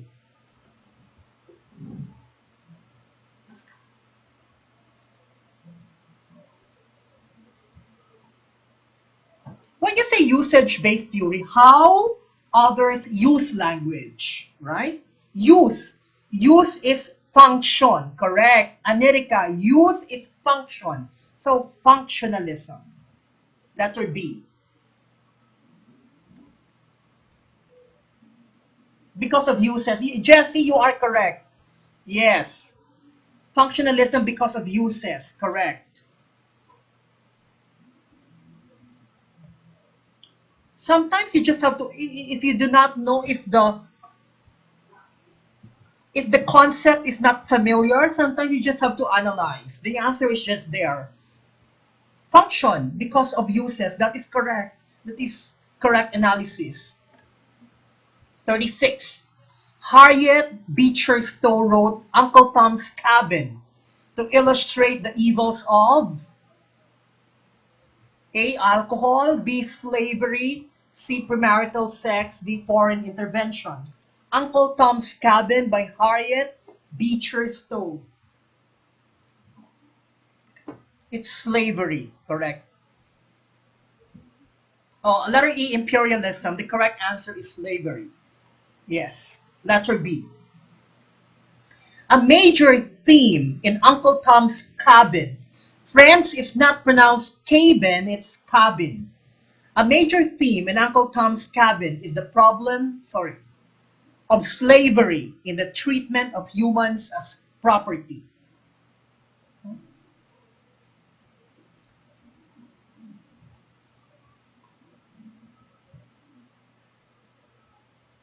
Question number 37. A conservative learner would A, never use a structure they had not first heard someone else using. B, first use a new structure in a highly restricted range of frames. C, use token frequency but not type frequency to acquire new structures. D, use type frequency but not token frequency to acquire new structures. If you are not familiar, let's continue. Wait, let me share my screen.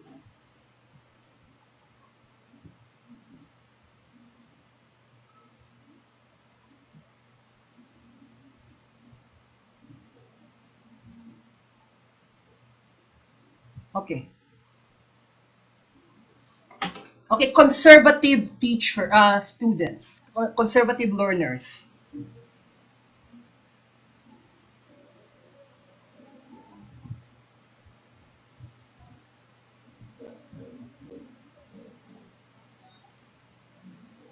Ladies and gentlemen, even if you are not familiar with this concept, just by the word conservative, you would know the correct answer.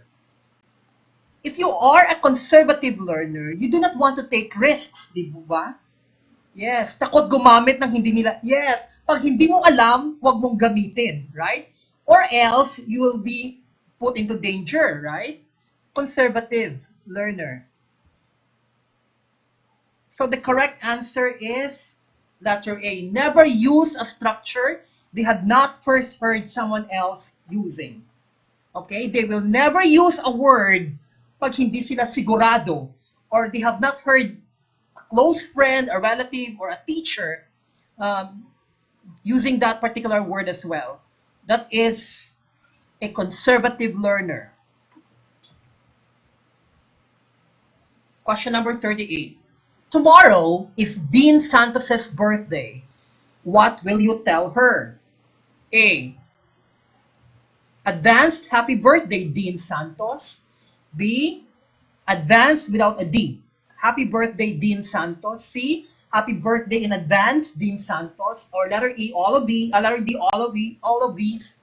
Letter E, none of these. What is the correct answer? This is a common mistake in English grammar and usage.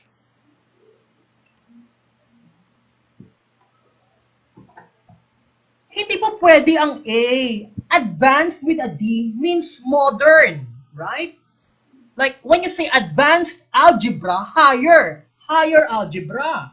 Or advanced technology means modern technology. That is advanced with a D. Pag advanced birthday with, anong birthday yun? Saan? Sa spaceship? With all the rockets? Anong klaseng birthday yun? Ang advanced birthday with a D.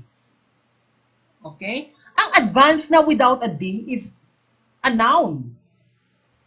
The correct answer is letter C. Happy birthday in advance, Dean Santos. 39. According to usage-based theory, if a structure becomes entrenched, okay? Entrenched na embedded na sa system ng tao. If a certain linguistic structure is entrenched into the system, linguistic facility of a person, then A, repetitions are more likely to occur, repetitions are less likely to occur, C, errors are more likely to occur, D, errors are less likely to occur.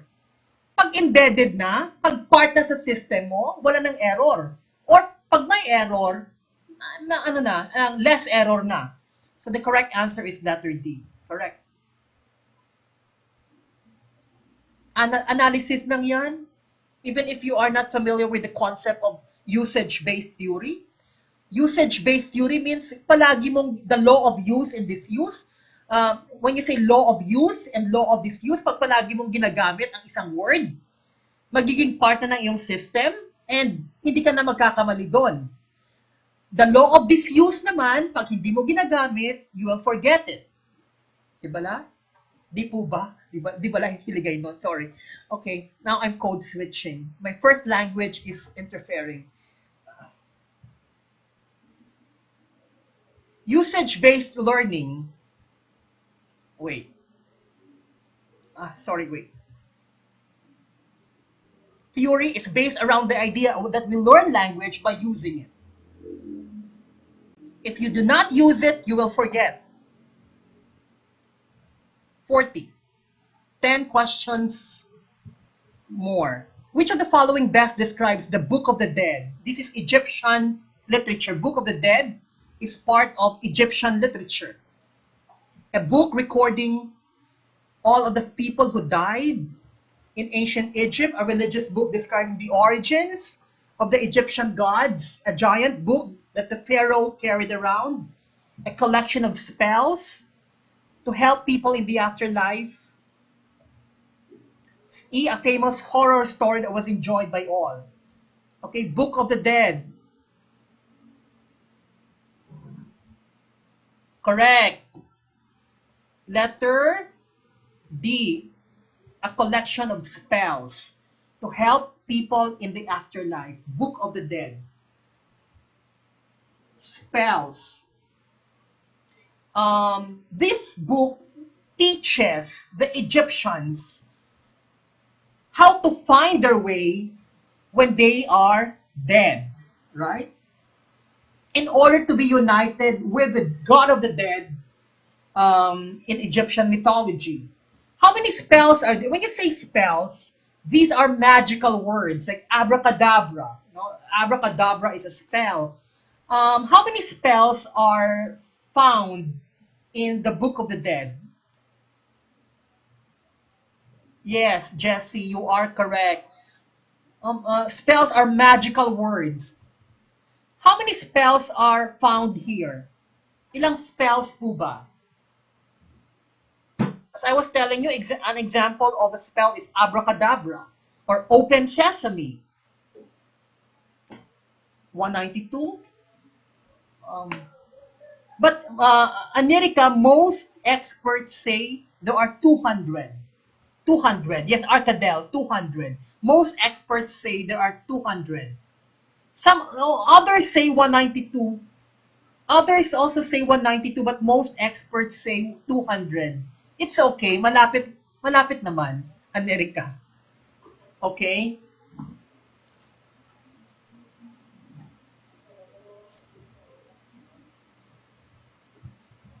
41. Okay, Susie, this is linguistics. It needs careful analysis. Susie and Jen, identical twins, appear to speak and understand their own secret language. Sila lang ang nakakaalam, right? And they did not want to share this sa ibang tao. However, upon listening to them, their mother is unable to discern any consistency in the words and grammar they use. Sila lang ang nakakaintindi eh. It's their own secret language. When she speaks, when she asks the girls, brother, they reply that they change it whenever they feel like it. Depende sa mood nila. What characteristics of language does their language violate? Oh, pag feel nila, they will change the system sa kanilang sikretong wika, right? So, what characteristic of language does their language violate? A, the language code is conventional. B, language is a code that uses a system of arbitrary symbols. C, language is socially shared. And D, language is a representational tool. What is the correct answer?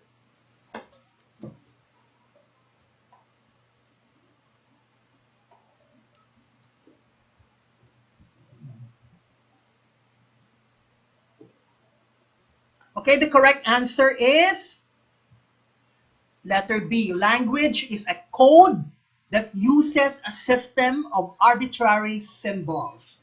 This is the characteristic of language that their language violated. It is a code that uses a system of arbitrary symbols. Sean.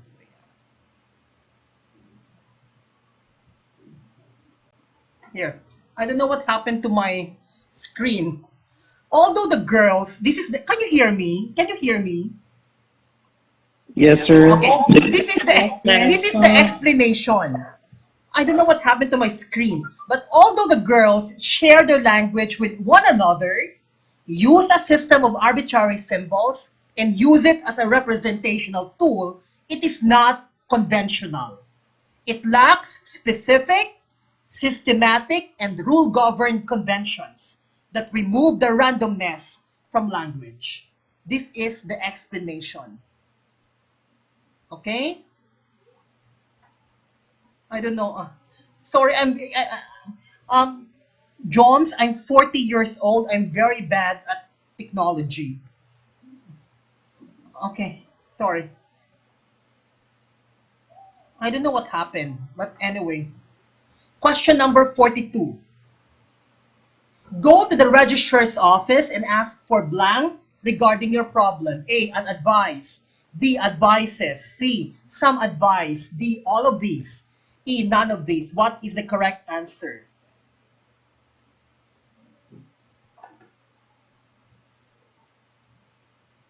Okay, advice is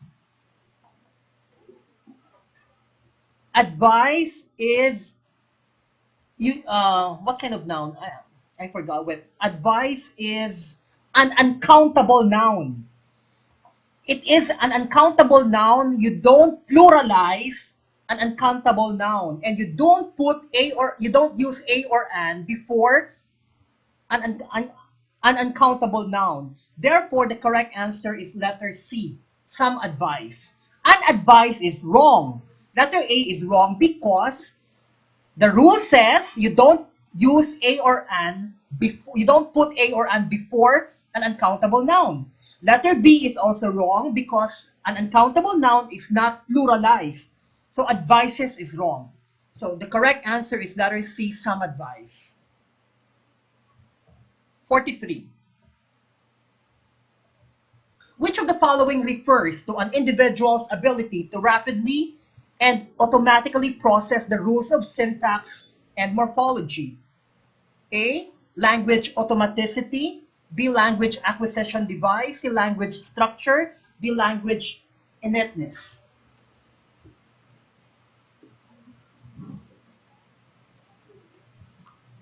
America said letter B, language acquisition device. That is correct. LAD.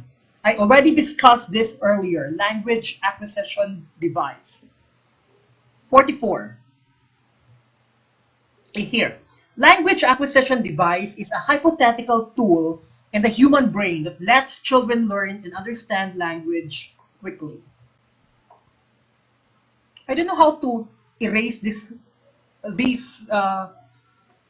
things on the screen. I don't know. Question number 44. How was the epic Mahabharata written? A. Valmiki dictated the verses and Lord Ganesha wrote them down. B. Sage Vyasa dictated the verses and Lord Ganesha wrote them down. Letter C. Ved Vyas Valmiki dictated the verses and Lord Krishna wrote them down. And letter D, all of these. Letter E, none of these. Okay, the correct. My professor in UP pronounced this Mahabharata. No, he would get mad if we pronounced it Mahabharata. He said, no, it's Mahabharata. Okay, it's Mahabharata. Okay, the correct answer is letter B. Sage Vyasa dictated the verses and Lord Ganesha wrote them down. The Mahabharata is the longest epic poem known and has been described as the longest poem ever written. Question number 45. An infant's first word is bye-bye. This infant is most likely categorized as which type of language learner? A. Expressive language learners. B. Referential language learners. C. Objective language learners. D. Subjective language learners. What is the correct answer? Correct. Nag-i-express siya. Bye-bye. Correct. The correct answer is expressive language learners. Again, even if you do not know this concept, you just have to analyze. The answer is there. Toddlers with an expressive language style basically just go for it. talking on and on. I'm concerned about whether or not they can be understood. So expressive language learner.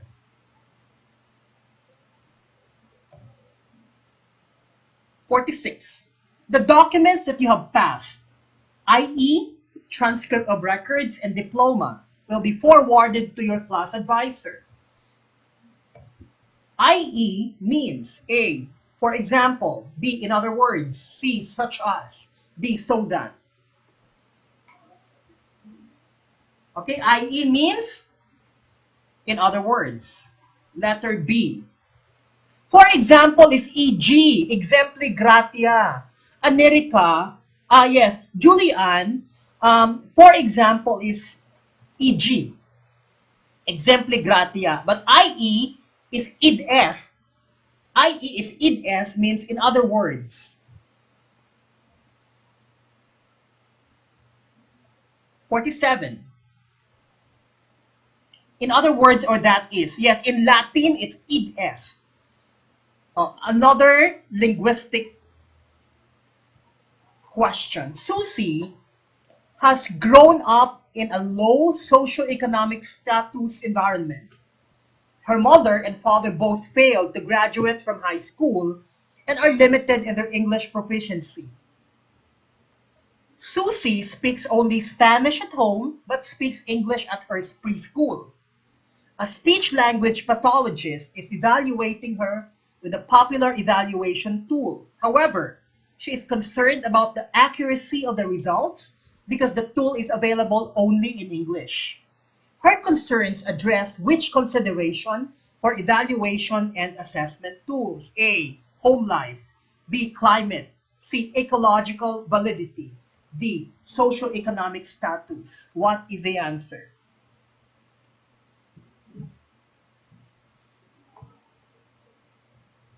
It needs slow reading so that you can digest everything. You cannot read this fast because you have to analyze along the way. So ano po yung answer? Her concerns address which consideration for evaluation and assessment tools?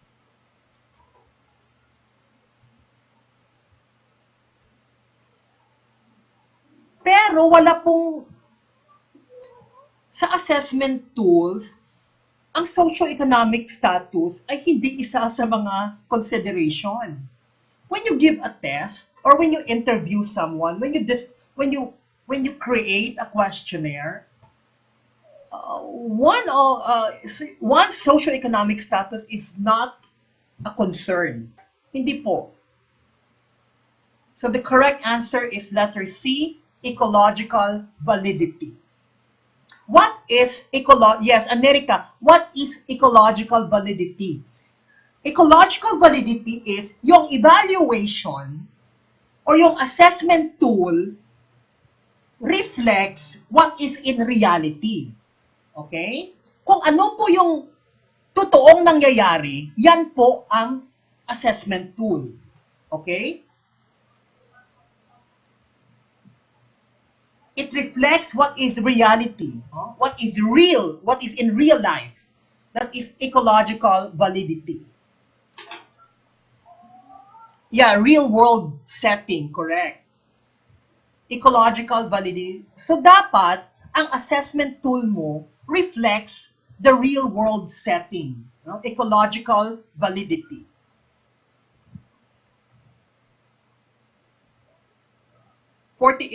True love is an all-consuming passion. This is the theme of the poem A, Valentine by Carol Ann Duffy. B, Love Sonnet 11 by Pablo Neruda. C, When You Are Old by William Butler Yeats. D, How Do I Love Thee by Elizabeth Barrett Browning. Okay? This is a very popular poem in English literature. Of course, How Do I Love Thee by Elizabeth Barrett Browning. That's letter D. It's here.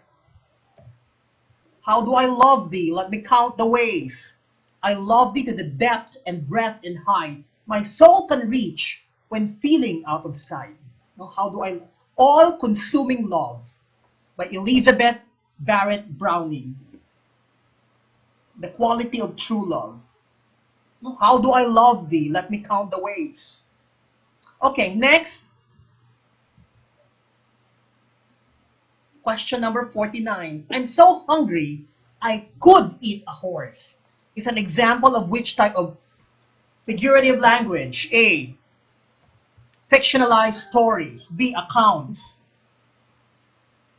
C. Event casting. D. Recounts. What is the correct answer? I'm so hungry I could eat a horse. Question. Will you do that in reality? Will you eat a horse even if you are very hungry? No, right? So this is just imagined. Therefore, this is fictionalized stories. Letter A. The correct answer is letter A, fictionalized story. Since this is not true, this is only imagined, your verb should be in the past tense. I could eat. If you say I can eat a horse, then your grammar is wrong. Because this is not true, you use could, not can. And last number 50. Are you still okay? We are down to the last number. Unrealistic, true. In Milton's Yes, sir. Paradise Lost, what does the seed refer to in the phrase, thy seed shall bruise our foe? What is the correct answer? A. Adam. B. The tree of knowledge. C. Cain and Abel. D. Jesus Christ. In other words, who is the modern hero in John Milton's Paradise Lost? The correct answer is Jesus Christ. Letter D. The story of mankind's fall from Eden, as written by John Milton in his epic poem Paradise Lost, portrays a classically heroic Satan and a modern hero in God's Son, Jesus Christ. So Jesus Christ is the modern hero in John Milton's Paradise Lost. Okay, score? Uh, okay, I think passing score is 30. Usually half is 25, but let's level up. Passing score is 30. Okay? Ano po yung score ninyo? Pass? Lahat po ba? 32 is okay. 32 is okay. And this is difficult eh. Maraming linguistics na item. 40, wow, Helen, 45. Okay, sige. 37. Okay. So, see you tomorrow. Yeah, hirap nga eh. Ligwak, sir. Thank you. But anyway, sige. See you tomorrow. It's okay. It's okay. It's better, it's better to be exposed to difficult items than sa mga sobrang easy. So that it's a form of mind training. So see you tomorrow. I have already given the I think set 2. Yes, meron. So see you and have a good night.